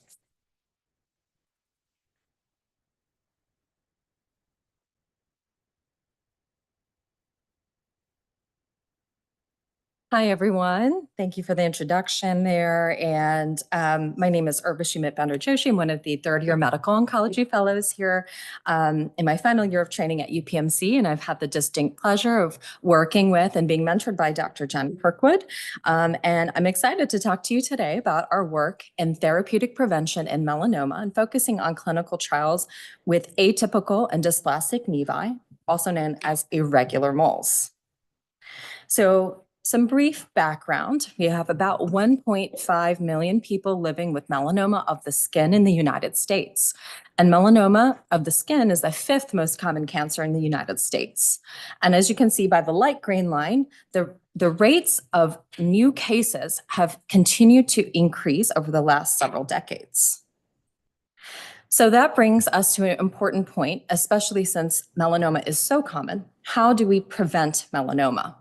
So these are some recommendations by the American Academy of Dermatology and guideline recommendations that say, well, we can do a couple things. One, reducing time in the sun during peak hours, which is typically midday, and using sunscreens of at least SPF 30 or higher, as well as UV protective clothing, and noting that mineral sunscreens are preferred.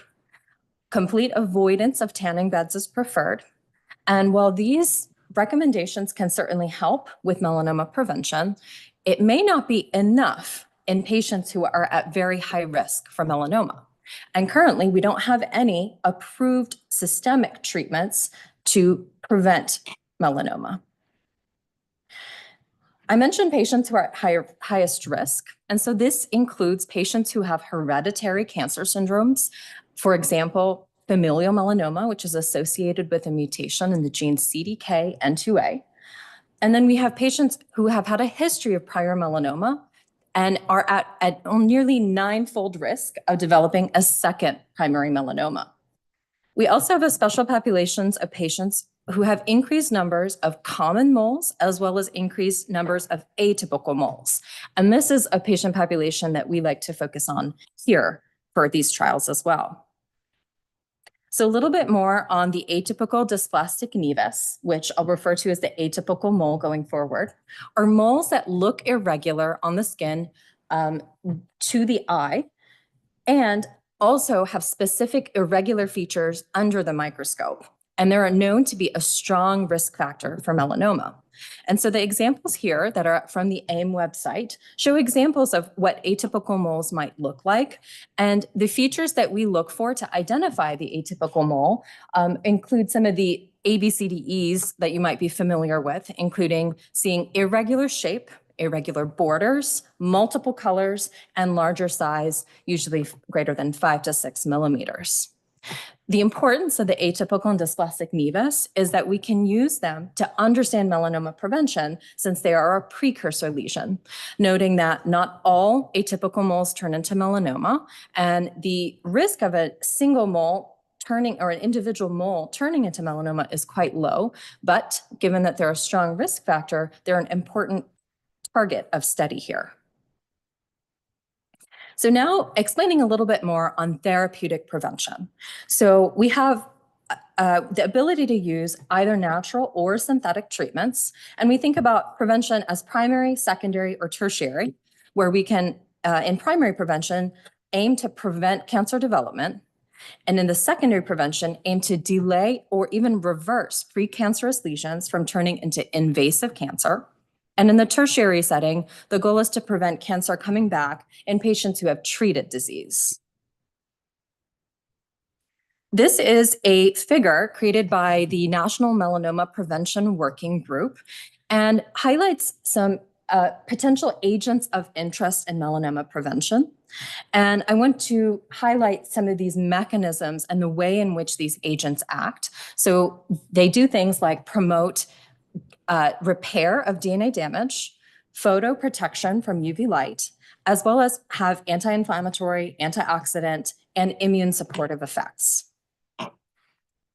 One of these agents of interest is sulforaphane, and this is a bioactive compound that is found and isolated from cruciferous vegetables, which are our green leafy vegetables like kale and broccoli.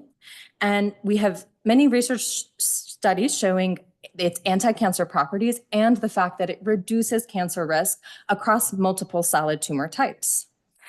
We have researchers that have looked at topical sulforaphane, namely Dr. Talele from Johns Hopkins, who asked the question, can applying topical sulforaphane to the skin protect against UV damage?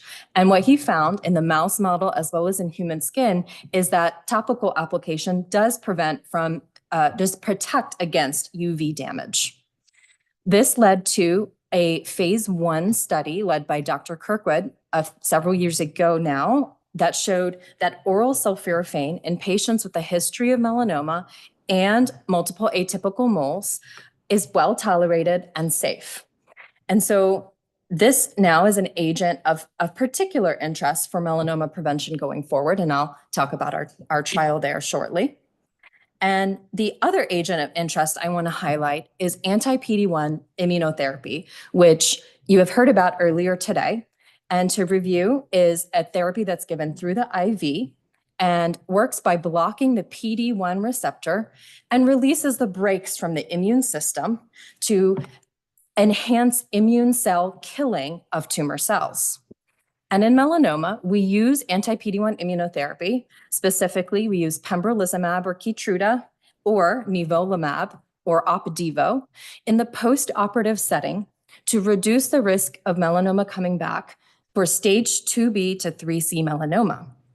And so what we've seen in case reports, which are reported just in single patients, that moles and pre-existing pigmented lesions tend to get smaller on immunotherapy.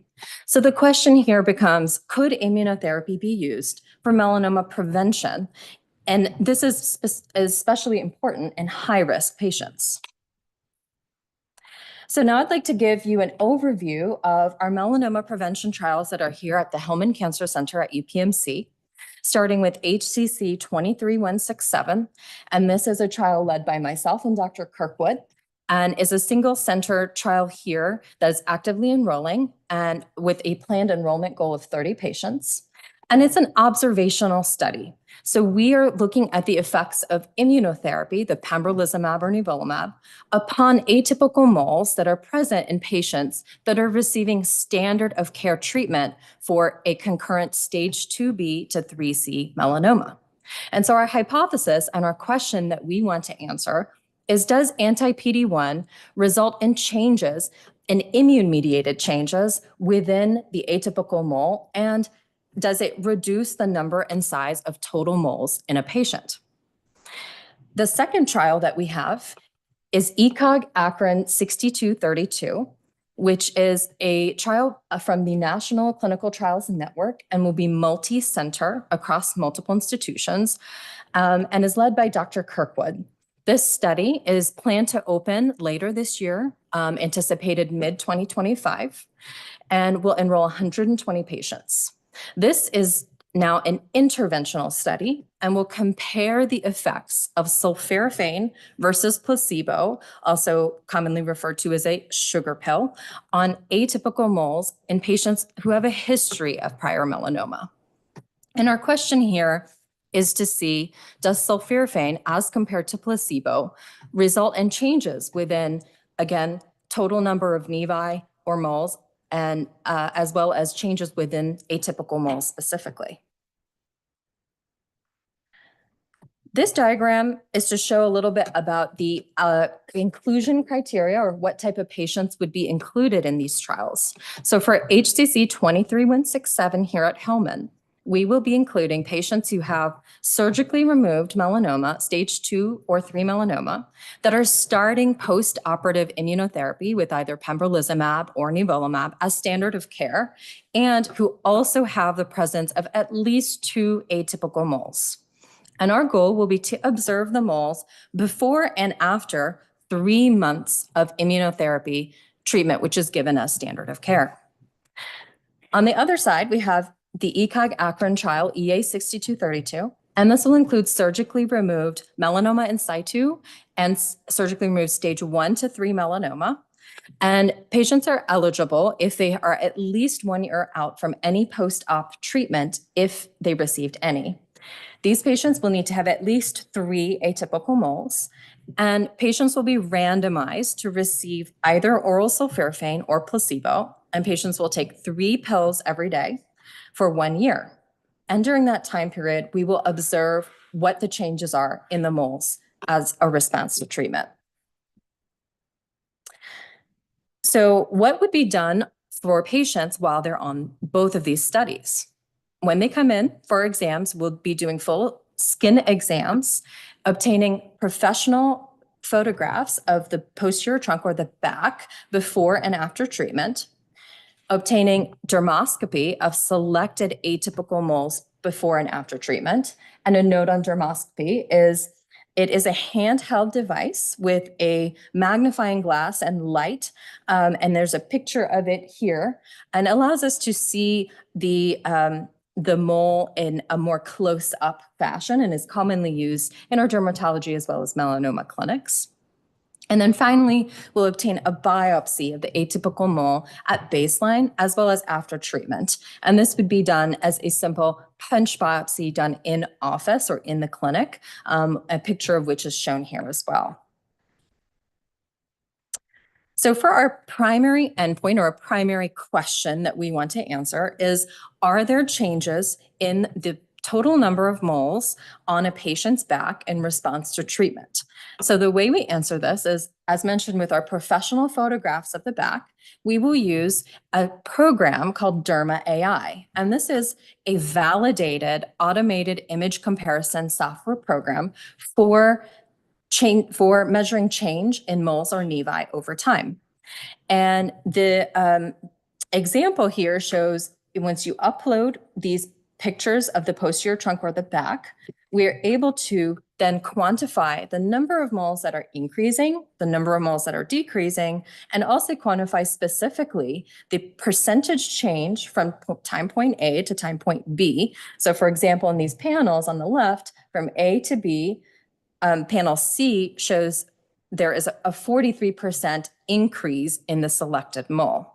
And then this can be summed for the entire trunk or entire back of the patient. It also allows us to look at specific features of the moles. So in the black panels, we can look at the outside curvature, the outside borders, the degree of symmetry or asymmetry in each of the selected moles.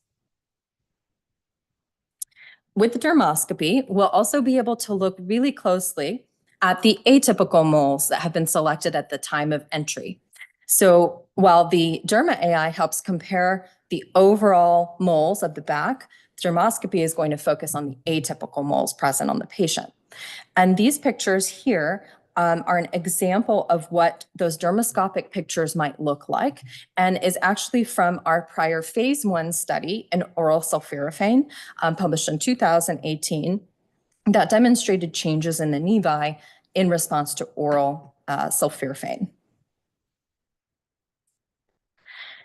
From the tissue biopsy that we obtain from the mole biopsy, we will then be able to also answer questions of what changes are occurring within the atypical mole at a tissue level. So that tissue gets stained, and then we look at it under the microscope. And by we, I refer to also our specialized dermatopathologist, who takes a look at features within the mole to say, is it regressing? Is it getting smaller? Are there immune changes within the mole that in response to treatment, meaning the anti-PD-1 therapy or sulforaphane?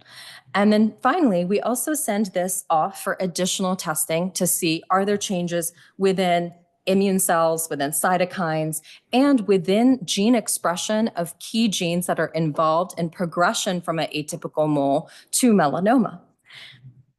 And so these are all of our studies that we are planning to do from the these 2 trials. And I will end there and acknowledging all of our research collaborators and sources of support, and ending with, truly from a clinical investigator's point of view, a sincere gratitude to all of our patients who participate in research and make this possible. And truly our patients are at the center and at the heart of what we do. Thank you, and happy to take questions.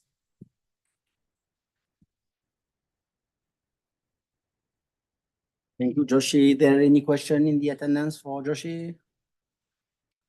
There was a question online, and the question asks you if you could explain how melanoma metastasizes without a primary cutaneous tumor. Sure. So the question is, how does melanoma metastasize if there is no primary cutaneous tumor? And there are a smaller percentage of patients that, unfortunately, we don't always know where the primary tumor starts. And so in that situation, there are cases where, and you may have had a primary tumor or a melanoma somewhere that may have regressed. So this is a well-established phenomenon that the tumor may have been present, but not visibly seen. And tumor regression is possible, so that even if you were to biopsy that area, you may not see evidence of the initial tumor or melanoma. But if it had been there long enough, if the tumor biology of that melanoma was aggressive enough to begin spreading to lymph nodes and to other sites within the body, that's how that typically would occur. So there was a second question that said that if your research showed that the atypical moles respond to immunotherapy, do you think this will mean that melanoma survivors need to be on maintenance immunotherapy to prevent recurrence? That's a great question. And we want to answer that question. That's part of the question that we want to answer in these trials too. So I think that's a really great point to say, well, at some point, if we'll start with saying these trials, our first goal is to establish, does it truly impact the atypical mole, right? Do we see those immune changes? Do we see a decrease in these precursor lesions? And then if we've established that, that can allow us to do further research in a larger phase setting with more patients, right? So this is more of a pilot study to understand within 30 patients, are we seeing changes and what are they? And then that would allow a basis to do a larger phase 2 trial, for example.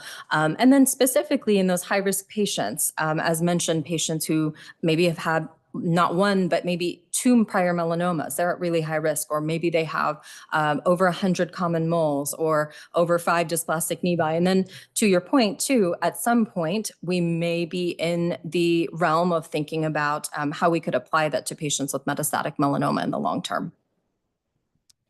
Okay, thank you. Thank you. Good. So we're going to switch to the next presentation. And that should have been done by one of our talented fellow, Dr. Shaverdashvili, that we call Kako briefly.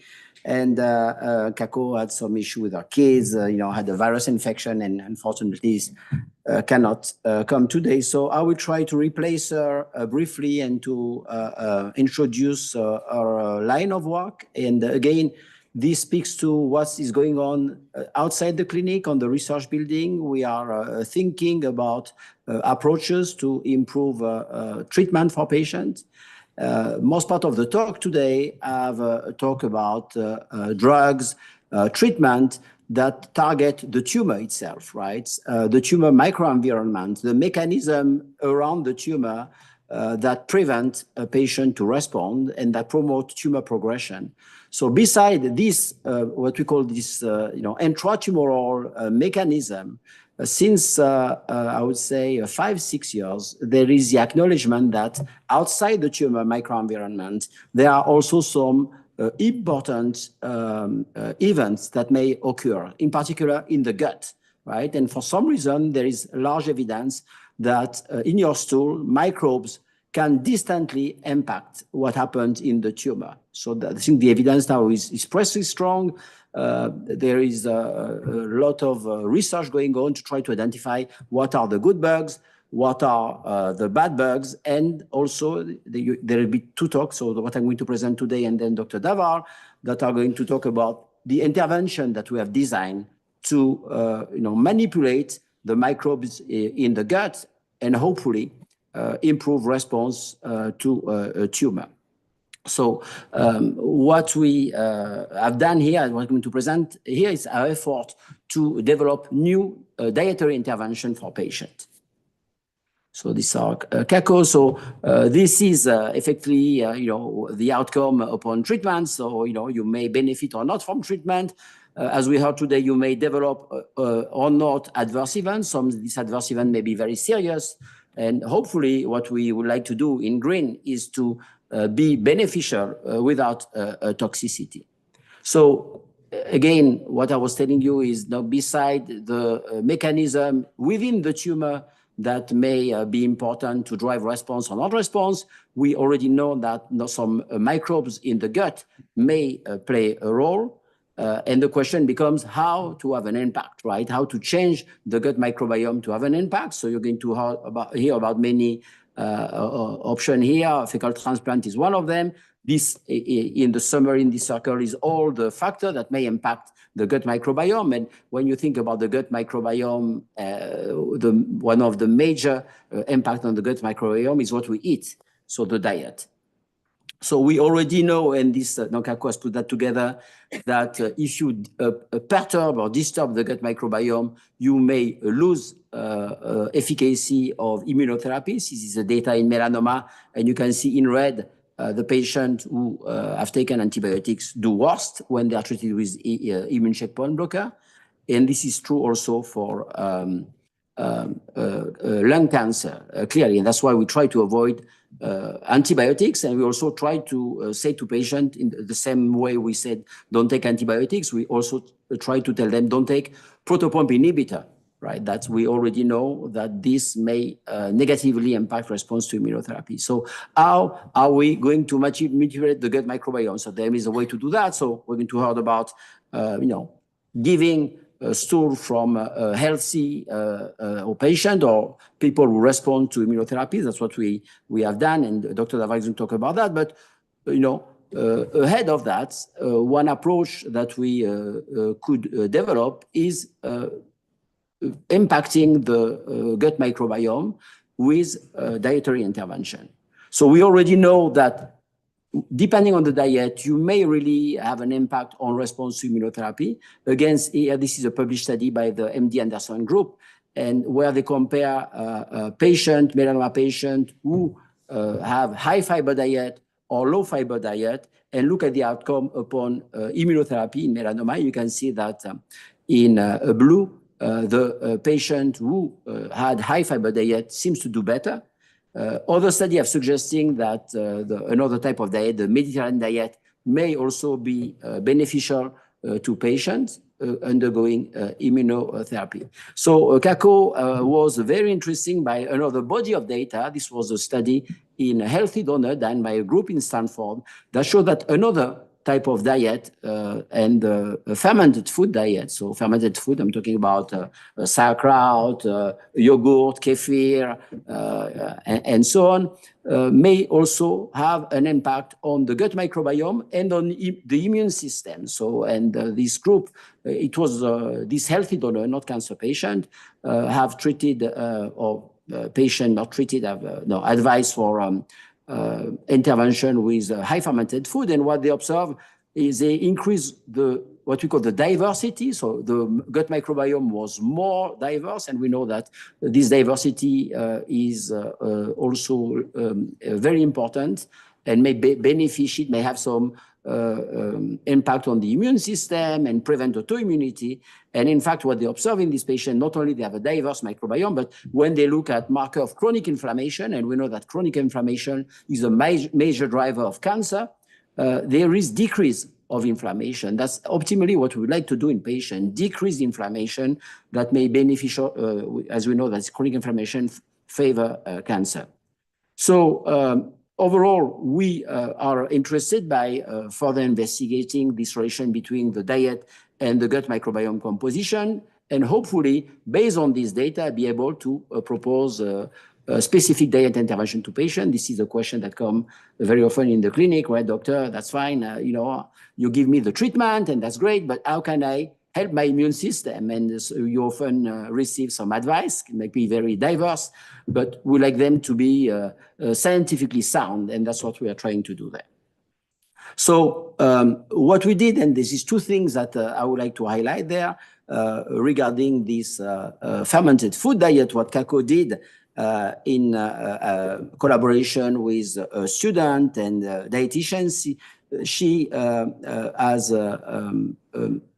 call patient, right? And they go in the clinic. So you, or the one that go in the clinic may have seen Kako and other person asking you about your diet. We try to find, what diet take patient. Is there a correlation between this diet and the outcome? And in particular, that's we have developed a specific protocol because the questionnaire in terms of diet don't really capture. They capture many things, but don't really capture fermented food. So Kako developed a specific additional questionnaire to really understand if patient take high fermented food. And you can see listed on the right here what we mean by fermented food. This include dairy, yogurt, cheese, kefir, fermented vegetable like sauerkraut, fermented legume, coffee, and so on.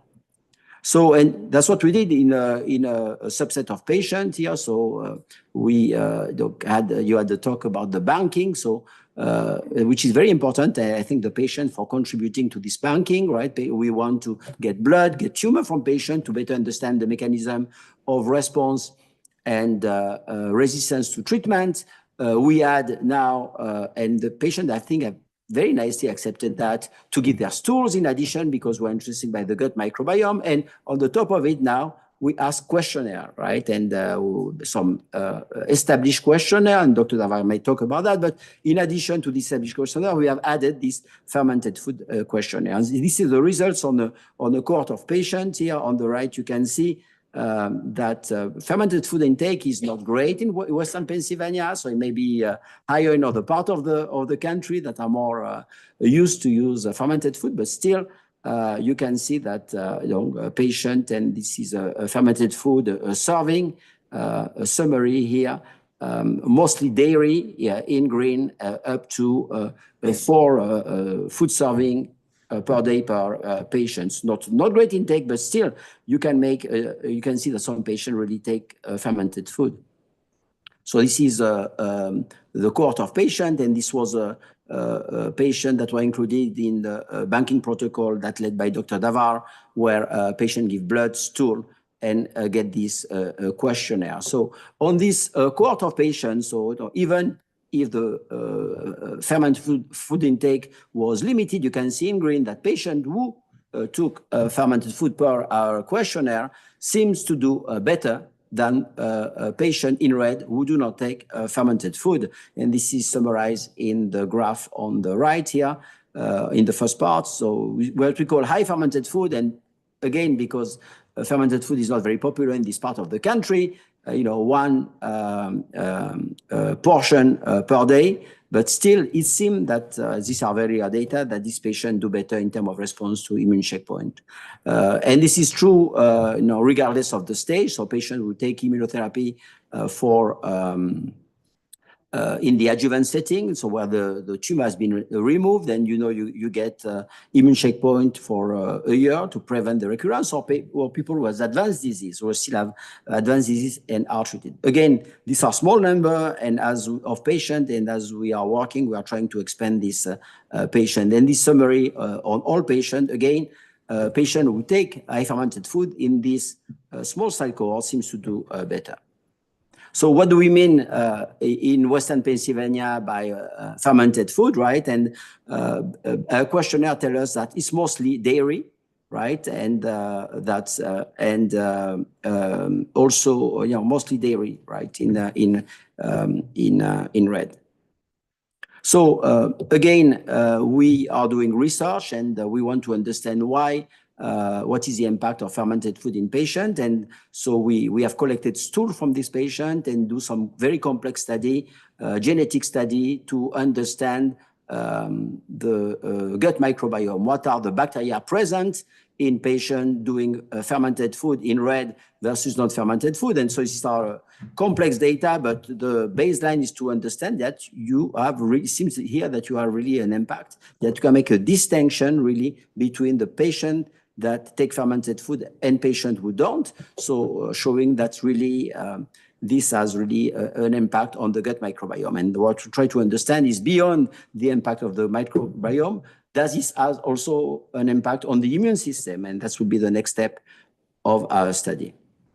So this is the correlative study that we do using a very precious banking protocol, but we also want prospectively to understand if we give a dietary intervention, can we change the gut microbiome and immunity to these patients? So in order to do that, we have designed a trial here, and this is a summary of this trial, both in a melanoma patient, in lung cancer patients. So these are, we start to, as a starting point, patient in the adjuvant setting. These are not advanced melanoma patients, but patients who are treating in the adjuvant setting. So they are disease-free after surgery, and they are getting immune checkpoint to prevent relapse.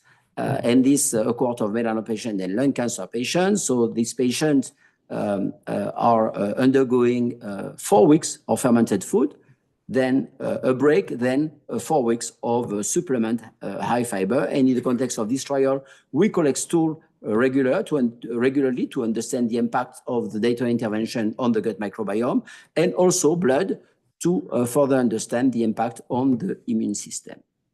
So, and that's what we mean by fermented food. It is select food, and in fact, we ask the patient to buy that at Trader Joe and provide now for the patient who are treated in adjuvant setting and want to participate in this study. We are still looking for patients and provide a card, right, so they can buy this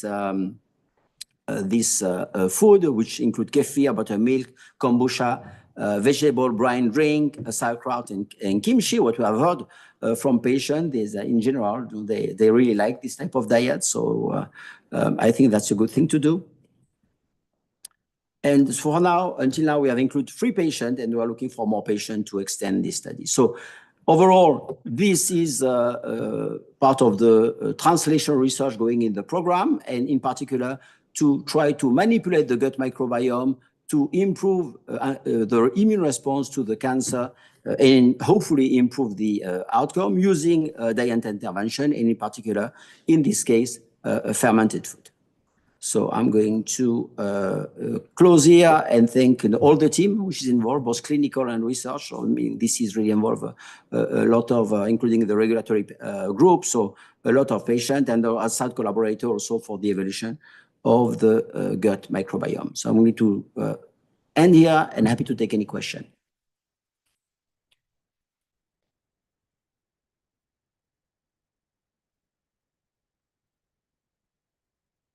Yes. Thank you. So the question is, what about the intake of sugar during treatment? I hear conflicting information.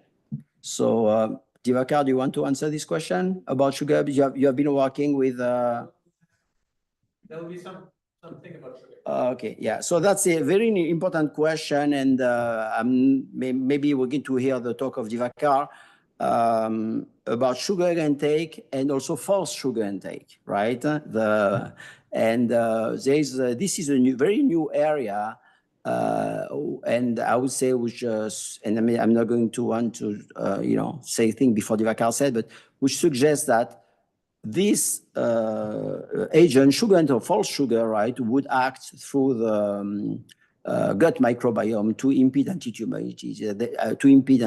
immunity. So both of them, may be detrimental, right? And Divakar, we may talk a little bit more about that. Any other question? Okay, so if not, we're going to go to the next talk, and I'm happy to introduce Dr. Davar, who is due to further talk about the role of the gut microbiome in regulating response and also occurrence of adverse events in patient upon immunotherapy.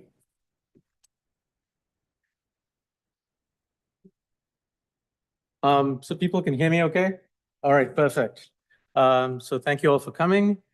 The primary role of this is to talk a little bit about sort of how what we take, what we eat, the stuff in our gut affects how we respond to cancer.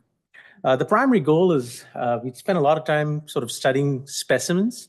We really like it when we get these biospecimens from patients. Our primary interest actually is stool specimens.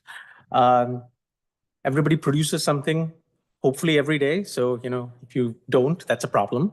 And it also doesn't cost anything. It's actually less invasive than a blood specimen. So we really like collecting these things.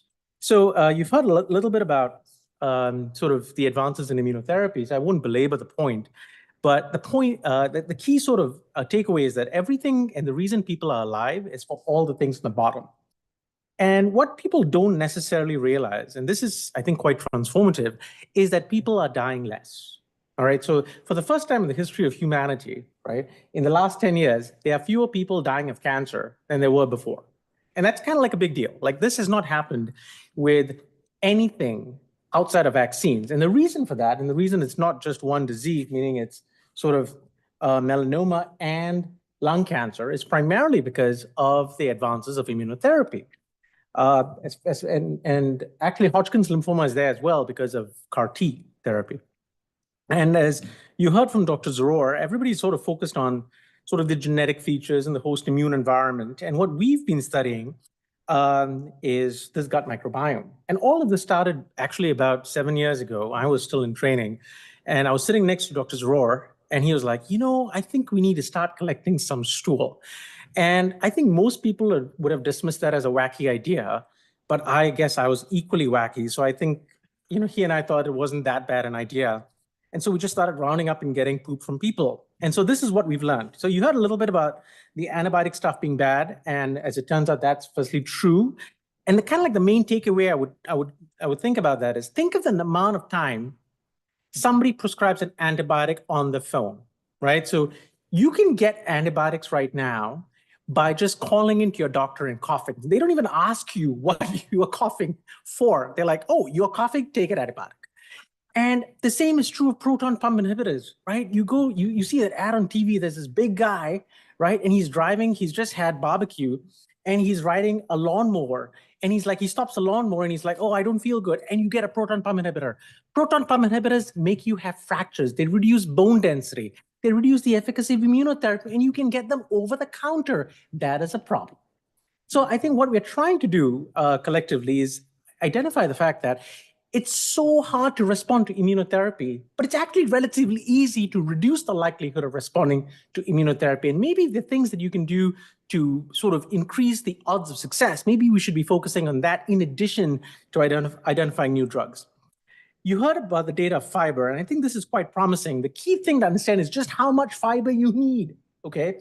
So fiber is great, and I think fermented foods are great. I kind of think that fermented foods are a little better than fiber, not because one is better than the other, but the quantity of permissive fiber that you need is a lot. the amount of fiber that was identified in the MD Anderson data set to be associated with positive outcomes was about 20 grams of fiber. The median intake in the average American is 15. In Pennsylvania, it's 12.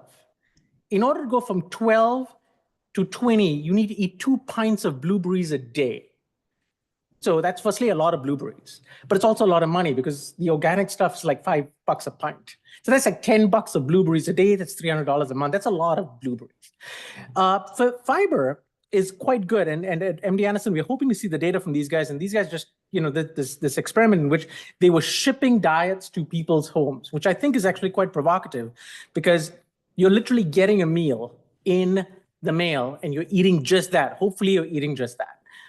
We don't know if they ate more than that or not. And we haven't seen the outcome of this, but really the amount of fiber they were studying was a lot, about 50 grams. And the major side effect that you get when you eat that much fiber is, does anybody know? Gas, flatulence, that's the major side effect, and sort of abdominal side effects. So what we've been looking at is other things like you've heard from Dr. Zaror and Kako about fermented foods, and the data from Justin Sonnenberg is very provocative in this regard. We also looked at what you think you could take in that could be bad besides antibiotics and proton pump inhibitors, and we found that sugars, certain kinds of artificial sweeteners, appear to be quite bad. So what are artificial sweeteners?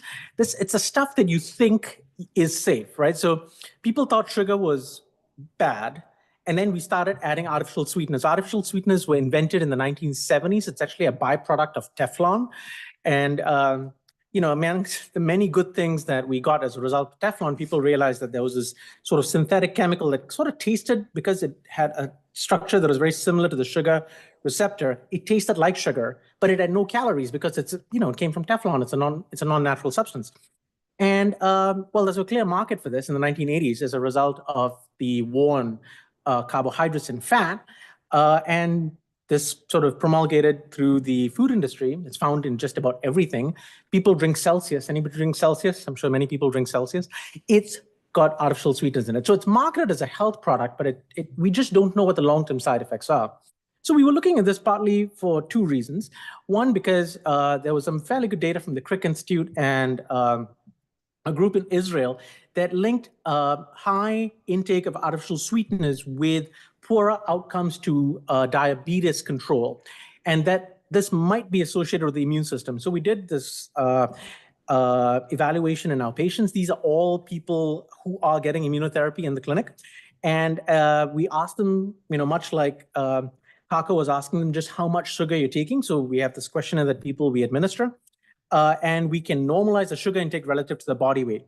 We had a preclinical collaborator who was looking at this, and she found that when you add sucralose to checkpoint inhibitor therapy in mice, it makes the cancer grow faster.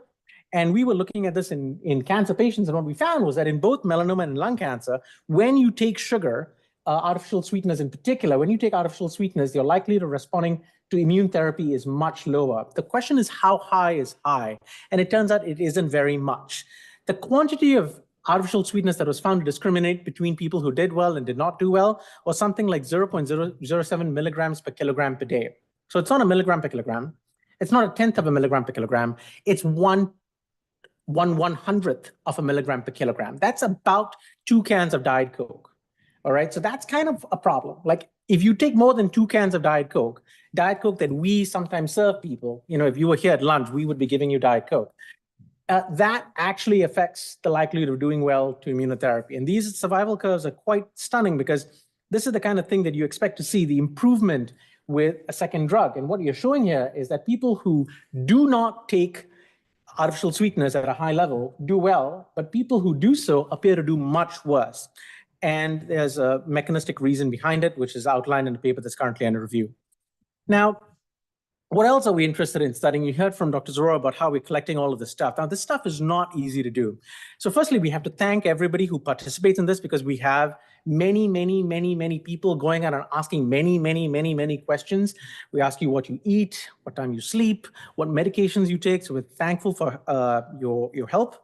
And we also collect the stool, we collect the dietary data, and then we collect it at sort of several different time points, sort of before immunotherapy, during, also during side effects, and also after the immunotherapy is completed. And then we work with our colleagues. So Hassan and I have like this extensive, group of collaborators at the NCI who help us with this. And then actually part of the problem is actually just visualizing the data. It's actually kind of complex to look at. And we've identified in a paper published a couple of years ago, that there's sort of bugs that appear to sort of favorably affect your response to immunotherapy and unfavorably affect your response to immunotherapy. And this was with just one drug. And then it turns out that actually when you have two drugs, meaning combination immunotherapy, the bugs appear to be present, but the bugs are actually a little different. And so firstly, one, you can identify that bugs make a difference, but two, the bugs that make a difference appear to be treatment or regimen dependent. And we know this for checkpoint inhibitor therapy. We're still working on data in the context of, for example, cell therapy. We also identified that bugs appear to make a difference in terms of whether or not you get side effects. And the people who appear to get side effects that are very serious appear to have bugs that are very different compared to the people who do not get side effects. Now, finally, can you change the bugs? Because the bugs essentially are affected by what you do, meaning you can affect the bugs by what you eat.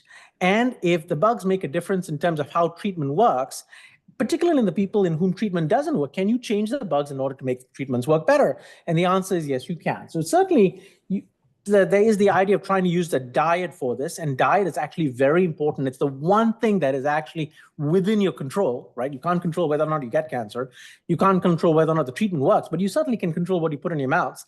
And so from that perspective, the diet studies that are being done here, I think, are extraordinarily important. But in terms of for people who do not benefit from these interventions alone, can you do something else? And the answer is yes, you can. So what we did was this really simple proof of concept experiment.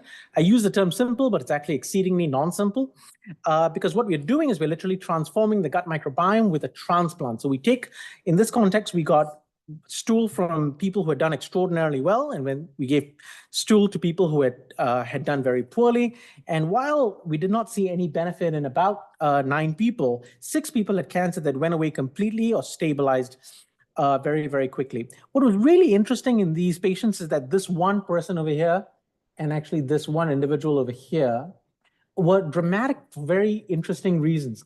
This person, for example, did well initially and then got, you guessed it, antibiotics, and the person's cancer started growing again, got a second transplant, and then the person's cancer stopped growing and started shrinking again. So again, another sort of, again, an N of 1 experiment that indicated that the receipt of antibiotics can actually, in this case, very clearly kill a transplant. We then were able to show that some of these responses were very durable.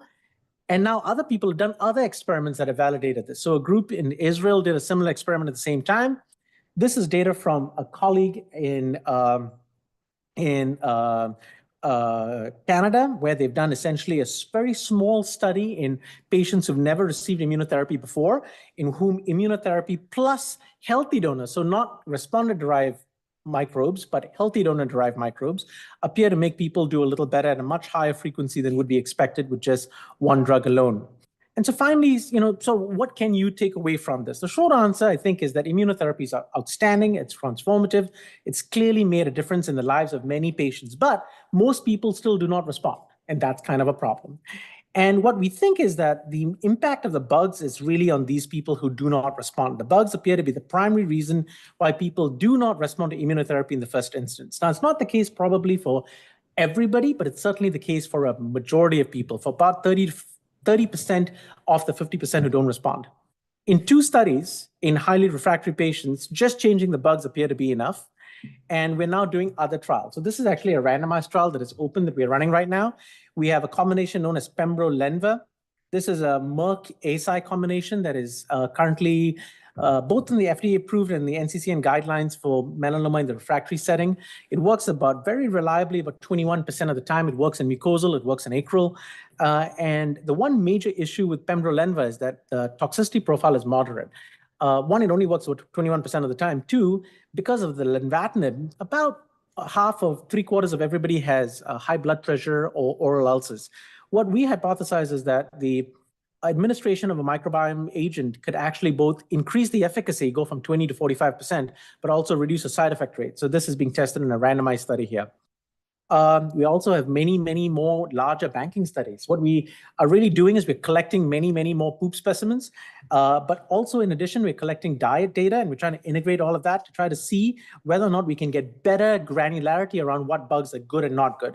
And sort of the general idea is that if ultimately where we see this going in about 10 or 15 years is, and hopefully sooner than that, is that if your bugs are good, your likelihood of you responding to immunotherapy just in its first instance is probably very high. But if your bugs aren't good, the emerging hypothesis is that you might need something else done, whether that's another drug, whether it's some kind of diet, whether it's a kind of microbiome modulating agent. We don't quite know. The interventions are still being worked out. It may be a multiple of those, but you may need something done. And it's fairly simple, to tweak the treatment based on this approach. And finally, we're also very interested in studying side effects.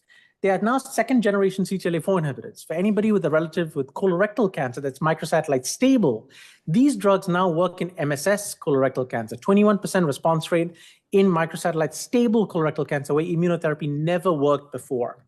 The drugs, there's actually 3 agents out there, from Gigagen, from Agenus, from Exelio, used to be one from BMS. And the major issue is that these drugs were designed to sort of activate antigen-presenting cells, and because of that, they actually have a much higher rate of side effects.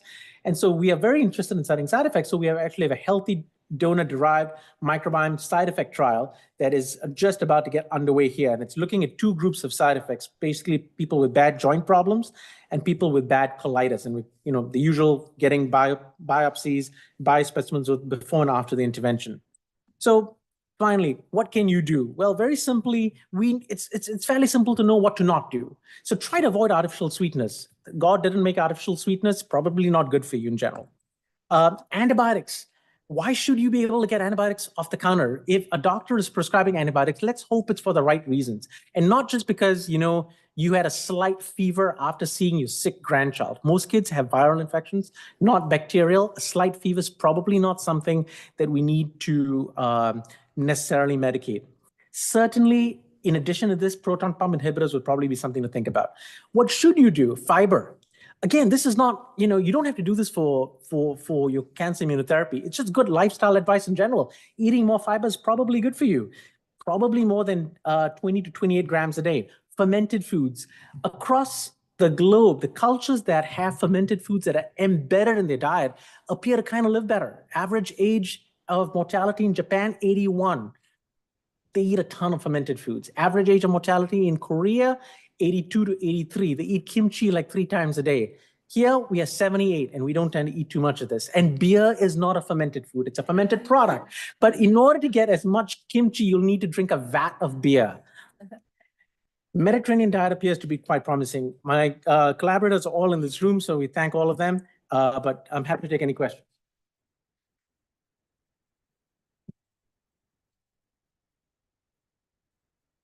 Thank you. I just noted that maybe in your previous slide, you should have PPI. Yes. Yes. Please do not take proton pump inhibitors. Again, you don't want to have a fracture. But somebody above the age of 65 has a hip that gets broken. You're spending 6 weeks in a nursing home. You do not want that. The food in the nursing home is terrible. Okay. Any question in the audience? I may start with a question online. So the first one, did I understand that you were able to transplant microbiome from one person to another through their stool? Yes, yes. So again, this is a crazy, wacky idea that he and I cooked up together. People have been doing fecal transplants for many years, all right? The first known fecal transplant actually happened about 3,000 years ago in China. They called it yellow soup.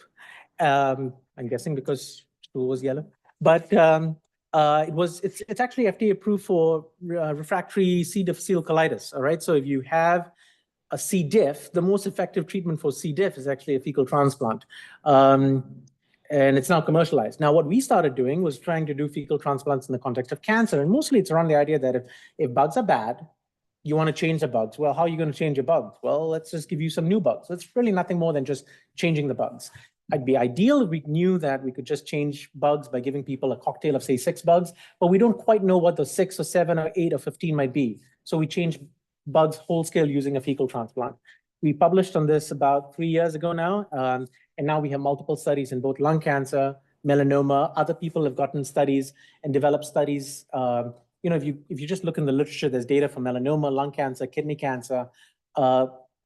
microsatellite stable colorectal cancer in a paper that was actually just published a couple of months ago from a group in Japan. So the answer is yes. You can change your bugs by doing a fecal transplant. We're doing it here. There may be 2 centers in the country where this is happening. Pittsburgh is, I think, one of them. So the fact that it's happening right here in your hometown is kind of a big deal. Okay, another question is, who do I speak to about participating in the microbiome trial at UPMC? Well, you can talk to any of your oncologists. All your oncologists are co-investigators in this trial. I would suggest not just the interventional trials, the observational trials are very important, but if you want to do something that is really going to make a difference, right? I mean, again, I keep telling people always ask me, what can you do? It's very, very hard for us to do anything, particularly, if I'm a patient, for me to do something to affect my outcome. But you can change your diet. And, it'd be one thing if we didn't have a diet trial, but we do. We do have a diet trial. So Kako is running this amazing diet trial where you are, and again, it's the most important thing my parents told me is that never say no to anything that is free, right? And in this trial, Dr. Zaror, out of the greatness and goodness of his own heart, is paying for you to get a new diet, right? So the diet trial involves going on a diet, it's monitored, you're meeting with the dietitian, you're not cooking up some harebrained diet in the back of your own garage. It's monitored, it's prospective, we're getting biospecimens, we know whether it's going to work and the results will be published. And it's a switch trial in which you're going from sort of fermented and it's being compared with a dose level. So I think if there's one thing you can do, in addition to participating in the diet trial, in the observational trials where we get stool from you and stuff like that, please consider participating in the diet trials as well, because, and they're all being done in the preventative setting, sort of in the adjuvant setting where you're getting adjuvant immunotherapy. And normally you would just be coming in to get the drug anyway. And here you'd be getting a dietary modification. So a few additional questions. So what is RFMT? Yeah, that's a contraction for responder FMT, so that we've got healthy donor HD FMTs and we're using a lot of RFMTs. We still don't quite know what the eventual gut product is going to be. Nobody quite knows yet. That's still a very sort of emerging layer of science. But RFMT stands for responder fecal microbiome transplantation. It's the collection of bugs that comes from somebody who's done extraordinarily well.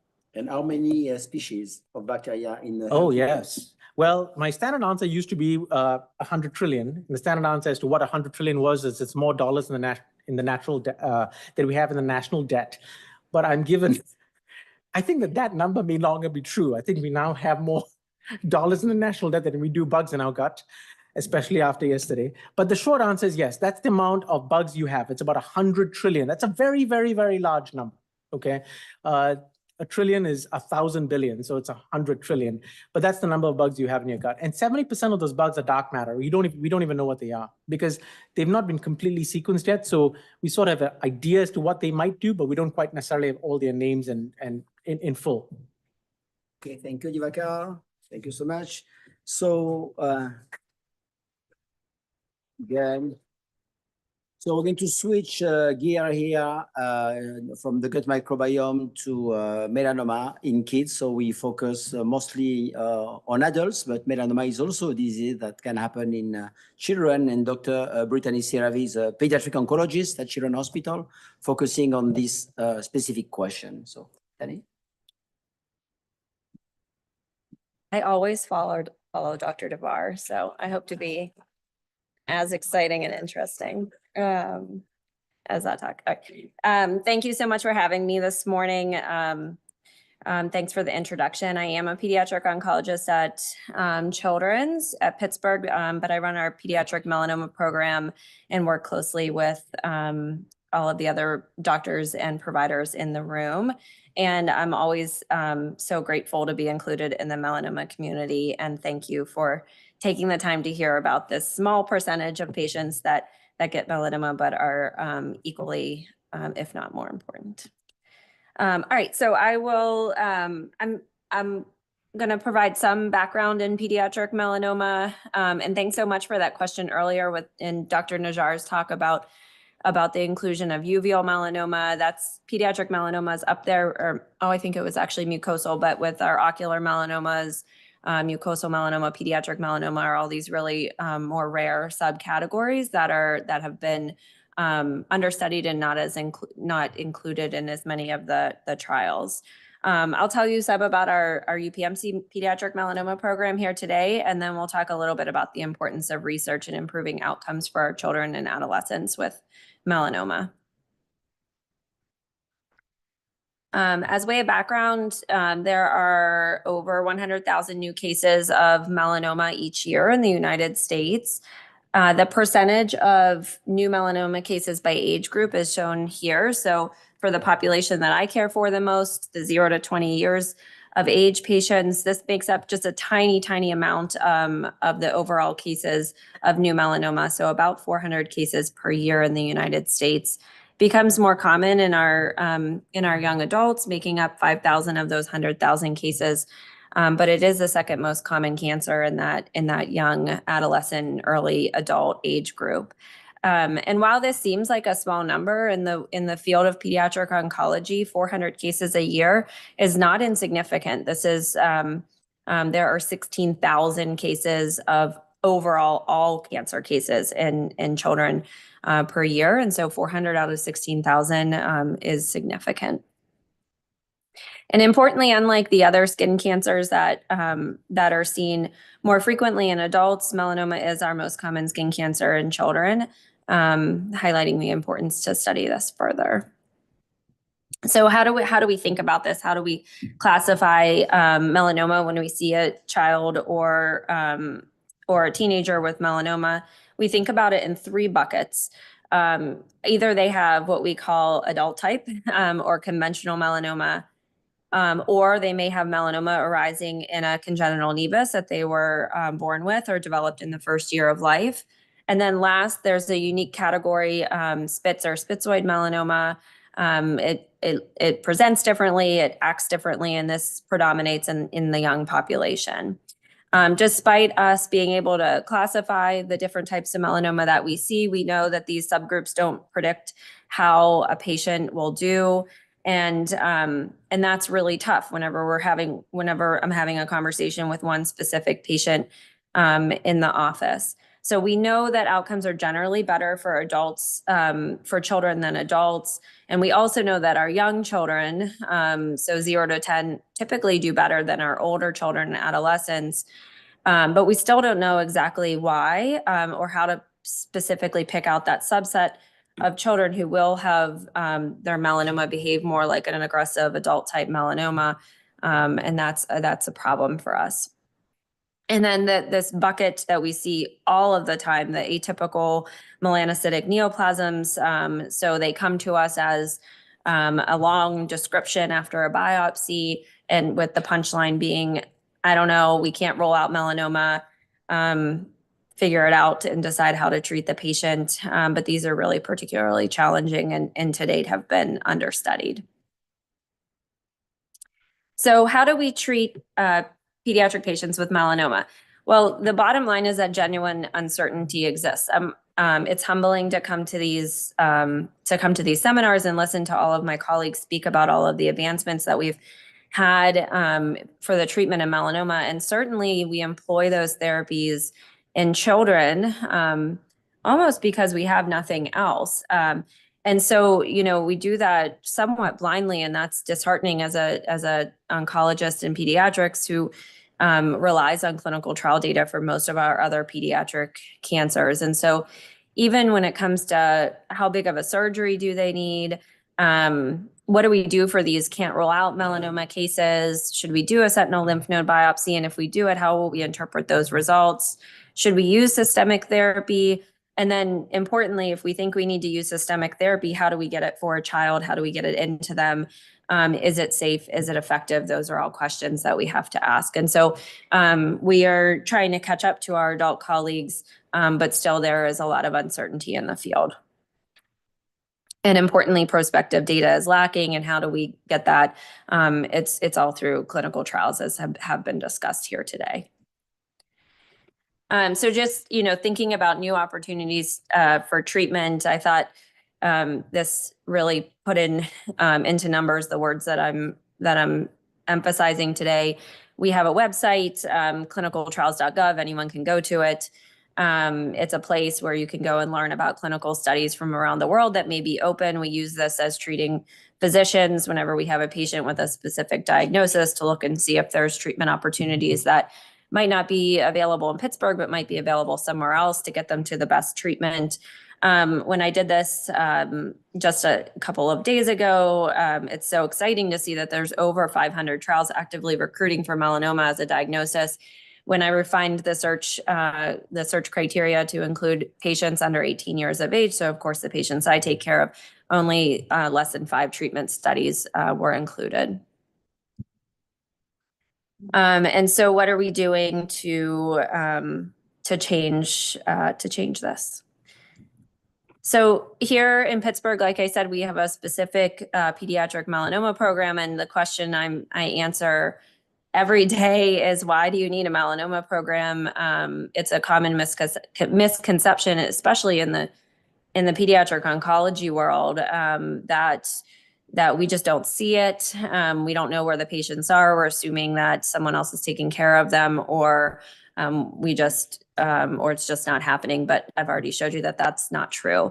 And so again, melanoma is the primary skin cancer for pediatric patients. And although it's much, much, much more common in adults, we are so lucky to have a specialized center here at Hillman for melanoma.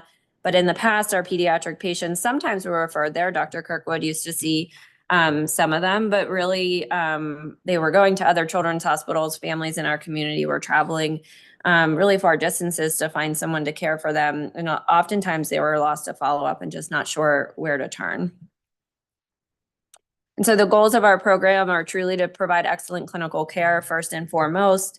We really, it's a goal to make sure all of our team members feel engaged in the process. This really is a team effort. This is not just me taking care of patients. To build our team up, and then of course to demonstrate research excellence and really be a national resource for patients and families with this diagnosis. So here in Pittsburgh, pediatric oncology, like myself, is a part of the larger cancer center. I physically am usually primarily located at the Children's Hospital, so the colorful hospital up the street. But I do work with my other melanoma adult colleagues down here at Hillman once a month, and I share program coordinators, and I'm a part of the overall melanoma research team. And so everyone in the room that takes care of patients as well knows that for everything that's presented today, they'll get an email from me afterwards or a phone call saying, hey, why can't we include kids in that? And I'll send them down the street, but let's expand the opportunities. I already reached out about the dietary intervention.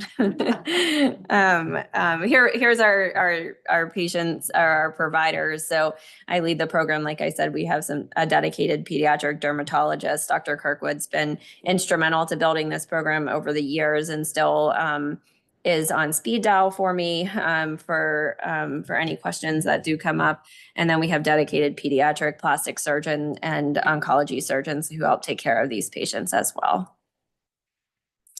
And where do the referrals come from? In my world, this is really unique. So of course, for a melanoma specific oncologist in the adult world, they work with dermatologists all the time. But for me, that's most of the time dermatology doesn't have to interact with an oncologist for most other cancer diagnoses.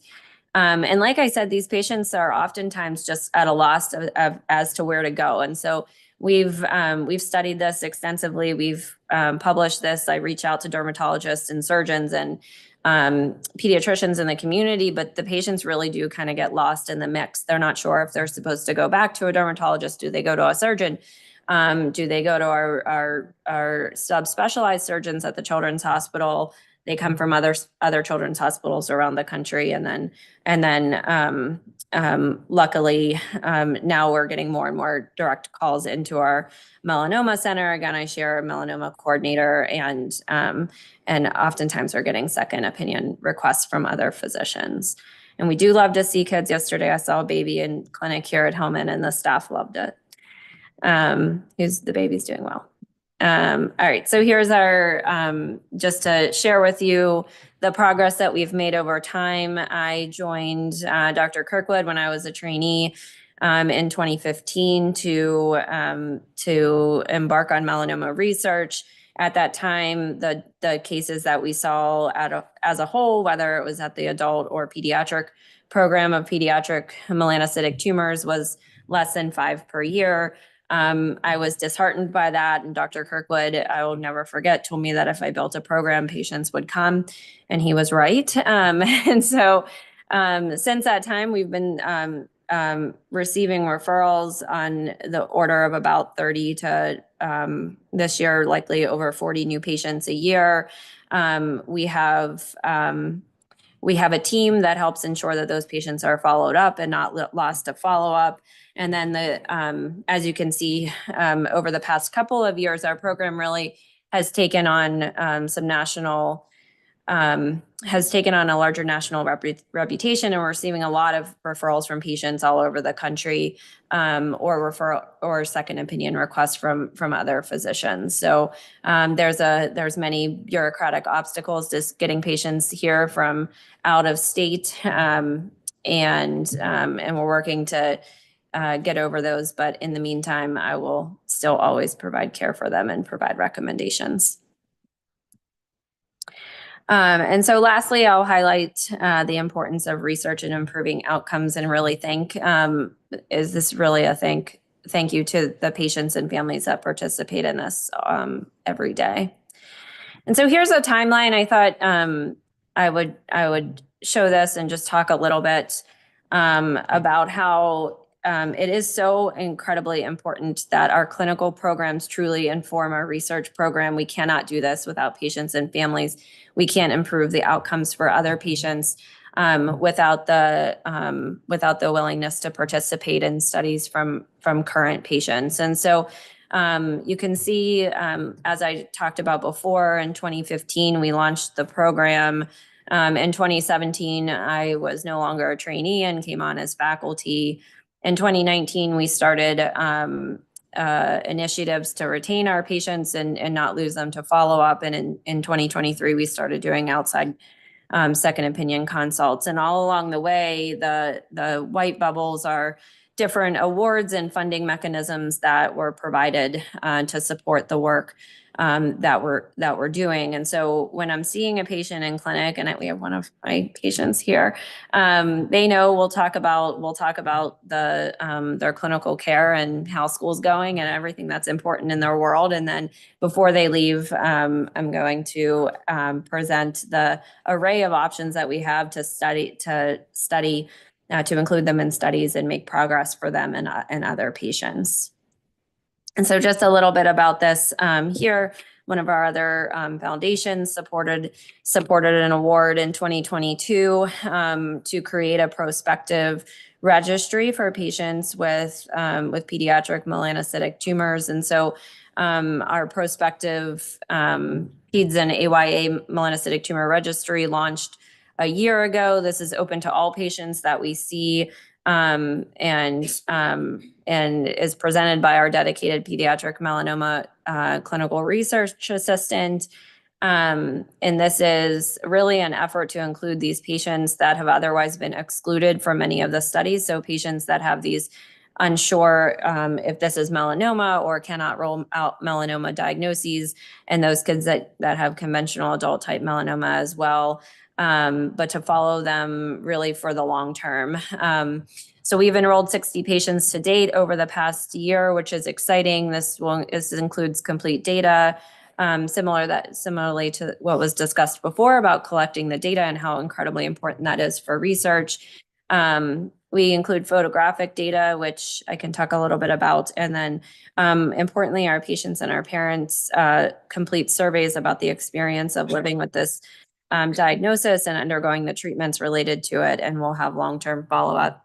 I will mention one of the things that's particularly unique to the pediatric population is that when we're talking about even the surgical management of melanoma or melanocytic tumors, while it might seem less significant in a fully grown patient and a young child who still has growing to do, these surgeries can be significantly a significant impact on their life and their growth and development. So doing a big surgery on a little baby on a growing arm can really impact their use and function and what they might be able to do or not do moving forward. And so families come in with a lot of questions about what's going to be the long-term consequences of the surgeries and what's it going to look like over time. And so we're paying, because of that feedback from patients and families, we're paying special attention to documenting how patients grow and develop into these surgeries to treat their tumors as time goes on. We are so excited. It's rare that a patient turns this down. And so we're hoping to be able to open this to other institutions and have submitted a request for funding to open this up across the country. And that's pending. But if we don't get that funding, we'll keep working until we can do that. And then I'll leave you a little bit. I'll talk a little bit about our first collaborative pediatric melanoma trial concept that we submitted through the Children's Oncology Group, which I'll tell you a little bit about. And so you've heard a lot about clinical trials today.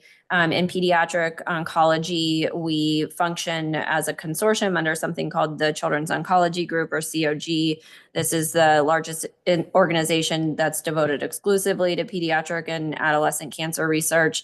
And it really is a unique collaborative effort. And so there's over 200 leading children's hospitals across the world that are included in this group, and over 90% of the 16,000 children that'll be diagnosed with cancer each year will be treated at a site that enrolls patients on these trials. And we love to tell our story in pediatric oncology about the importance of clinical trials, but we've really this group has made childhood cancer, which was virtually incurable decades ago, to one that all kids combined will have an over 80% survival rate. So we still have progress to make, but have come a really long way. And so it really is, as you can see, you need a lot of patients from these clinical trials, and with not a lot of patients with pediatric melanoma, the only way that we're really going to make a huge difference is to be able to work together. And so I've been singing this song to anyone that would listen for the past decade. And we're so excited to be working in this aspect now on a pediatric melanoma clinical trial. And so this was every year the Children's Oncology Group puts out a blueprint for research. What are we going to focus on this year? Never, ever, ever in the 50 years that the COG has been around has melanoma been studied within that within the consortium. And I finally got someone to listen. And in 2023, they agreed that this was a rare tumor that needed to be studied and will be a focus of upcoming efforts. And so we're working on that now. This is, there's been a lot of naysayers, as you can imagine. And so we spent some time in 2023 asking the people that care for these, so pediatric oncologists, adult oncologists, surgeons, and dermatologists and pediatric dermatologists. We sent surveys out to them, and we asked them to comment on what they do when they have these patients in their office. Who do they send them to? Would you be willing to send them to a pediatric oncologist if we could get them on a clinical trial? And we were able to report this out last year. And the bottom line is that we identified that these complex referral patterns are present. We live that every day in the clinic, but we were finally able to show that. But providers are still turning to pediatric oncology for help across all of these different subspecialties. Everyone was interested in helping participate in a clinical trial. And so we've used this to further strengthen our reserve to be able to study these patients specifically. Another exciting part of this process in getting the more national recognition for pediatric melanoma, there are many people who are working hard to try to be able to provide better recommendations to doctors in the office as to what to do with these patients. And so those people came together across multiple countries and finally with a common mission to work together. And we put together this report that's available in the literature, specifically looking at the evaluation and the management of pediatric melanocytic tumors. This was under support from the Children's Oncology Group as well, and we're using this background data to further support the development of a prospective clinical trial. And with that, I'll leave you with just the last piece of information that I will emphasize, that patient advocacy is so essential. We can't do this high quality clinical care and clinical research without hearing from you all, the patients. How are you feeling? Symptoms, and anything, and what we are doing is working for you. And so groups like AIM are so incredibly important to support this aspect. And so we always want to hear from you, the patients and families, and your voice is so important in this mission. With that, I'll leave you with.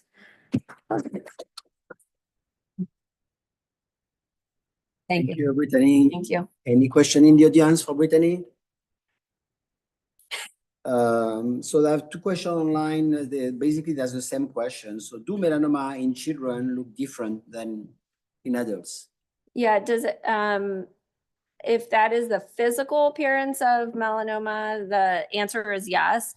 This is actually really interesting that kids, many kids with melanoma present with a very not brown, not black, but rather a pink or red bump.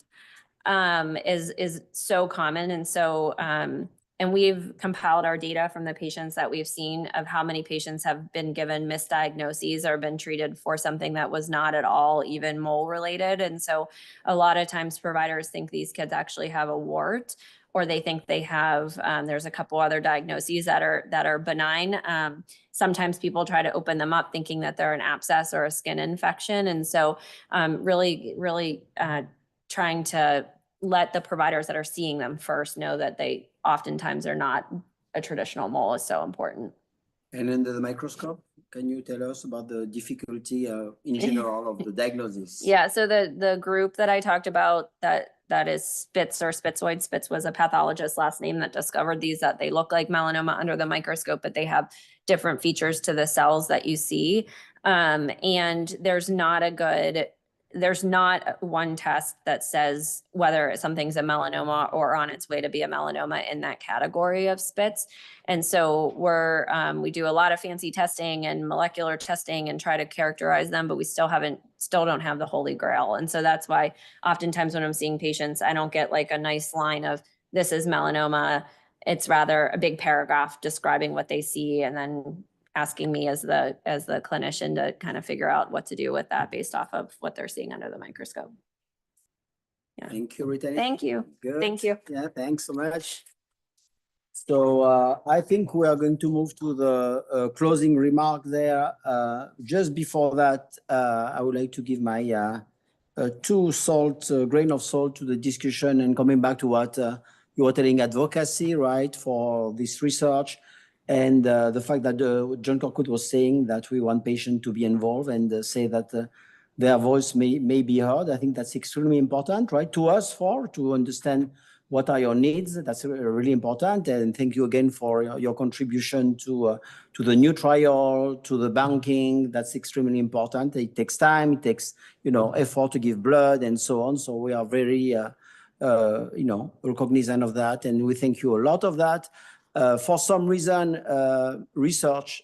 cancer research is under attack now. So I don't really understand why. It used to be a bipartisan issue that all political parties supported regardless of their conviction. I think it was great to be like that. And I think it has to be. You have heard on the radio, TV show now that universities are struggling now, but for some reason, NIH funding has been cut. John was talking about the defense funds. That's very important. Many of us use this fund to this very important study. So we talk about a lot of drugs, a lot of clinical trial, and it's true that if you look at the origin of these new drugs, immunotherapy and so on, they all came from academic research, from the research that we're doing every day, which needs these funds, right? So And I would conclude that your voice needs to be heard for us to tell us what you need. But I think you, your family also need to contact your representative to tell them that you care about cancer research and you want this research to go on. And I think it's important that your voice be heard, and your friends, your family. I think it's time to be noisy now and today that is important regardless of your political conviction. I think that's a critical moment now. Okay, so just my 2 grains of salt now, and I will move now to the closing remark and call Anne Garth-Taylor, who is the Director of Community Engagement at AIM at Melanoma. Thank you.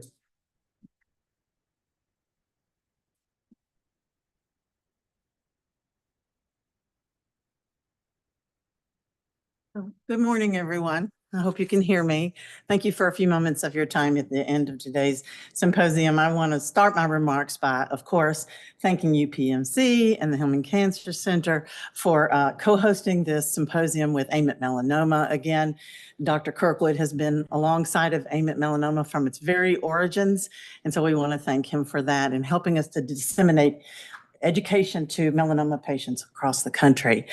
If you don't know, I want to say hello to everyone. I hope I got a chance to meet everyone who joined us here today, and for everyone who's joined us virtually, thank you for being with us. If you don't know the story of AIM at Melanoma, I want to take just a moment to tell you that our organization was founded 20 years ago by Val Guild after her daughter Charlie was diagnosed with melanoma when she was just 25 years old.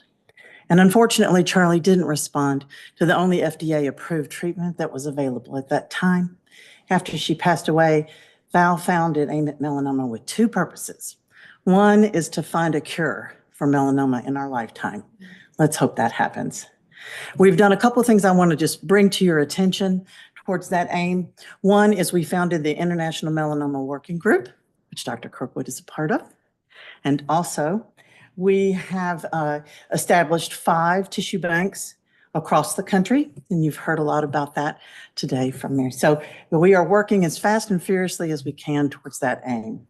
The other thing that was so important to both Charlie and Val is that we want to support people who are living with melanoma. And more so, that means living, doesn't it, Dr. Kirkwood?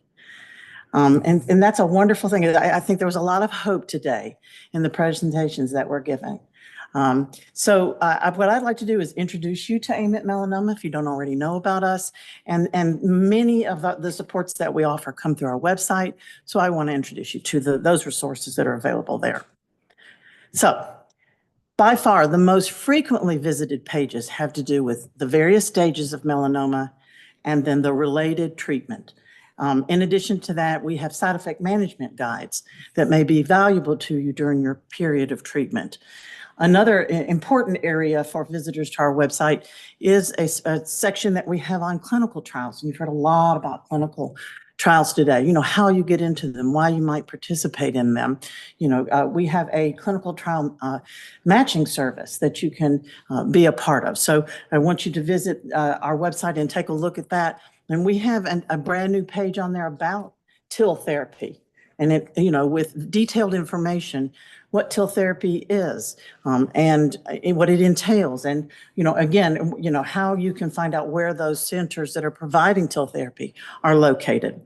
We have a really important service called Ask a Medical Expert. Melissa was up here earlier. She is our expert. Melissa's role is not to change your plan of care, but rather to make sure that you understand your plan of care, that you understand what it means to be BRAF positive.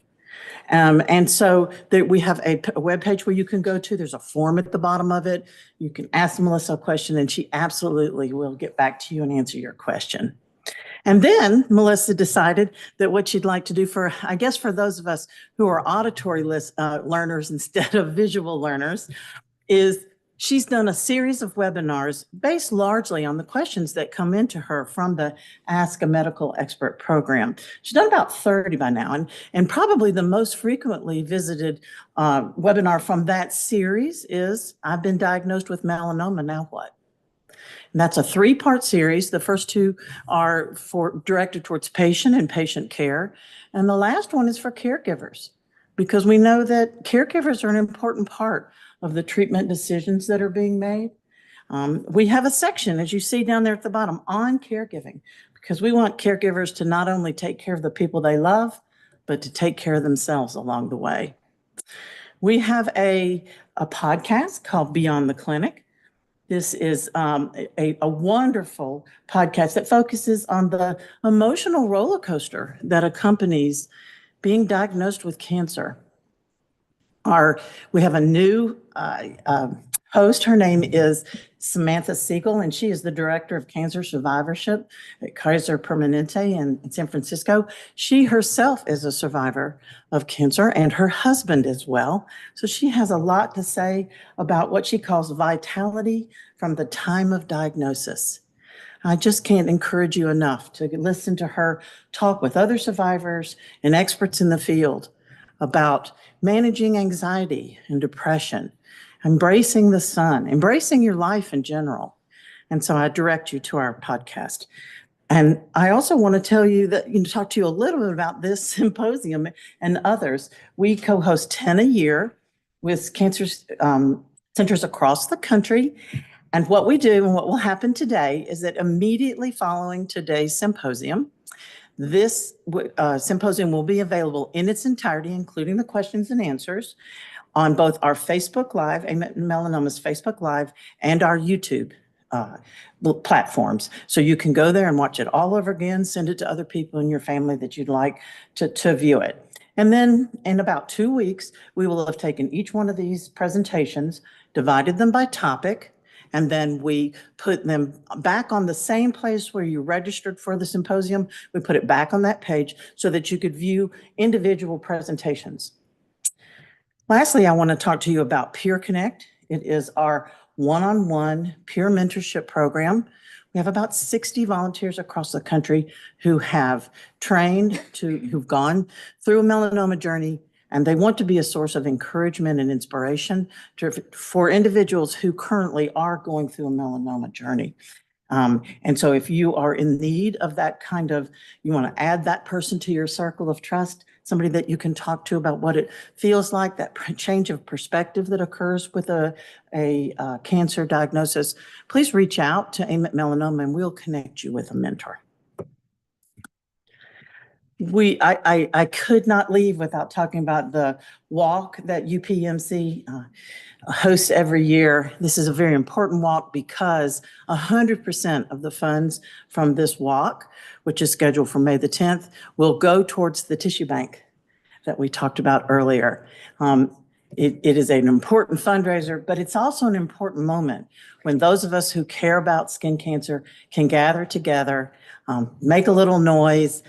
We want to both raise money to cure melanoma, and then we also want to raise the community's consciousness about what skin safety looks like and how important it is.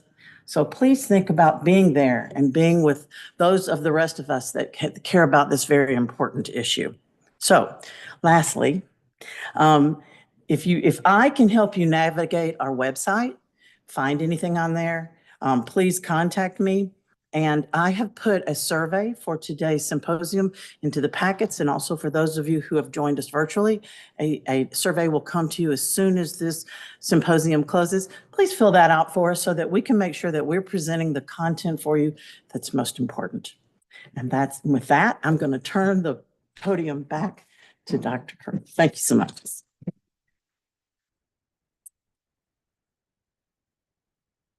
Thanks, and I wanted to thank you for helping us for the last 10 years. We've actually done this for 35 years in the beginning on our own.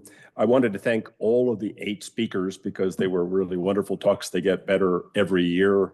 It was an apt thing to wind up with Brittany, who, in spite of actually thought she got put last for other reasons, has really a wonderful thing to teach us, because in cancer treatment in adults across the board, 3 to 4% of patients go on trials. In pediatric oncology, 80% go on to trials. We have a lot to learn from you. So the other thing is, wanted to thank the 30 of you who schlepped in and will have to go out through the lightning and thunder and I hear brief storm that's going to hit us. Wanted to thank the 120 who are online and available, because you are the people upon whom all of this gets focused in the end. And as Hassan eloquently said, you are our voices with regard to the federal situation, the Congress, and this 57% cut in research funding for the melanoma research program, which I think is crucial for you, not us, because we've got a vested interest. And we should wind up on this topic of advocacy, because advocacy is critical to everything we do. And Hassan and I have to go back in with our SPORE this year. And in fact, the SPORE's specialized program of research excellence are a huge support of organ-based melanoma and skin cancer-based focused research.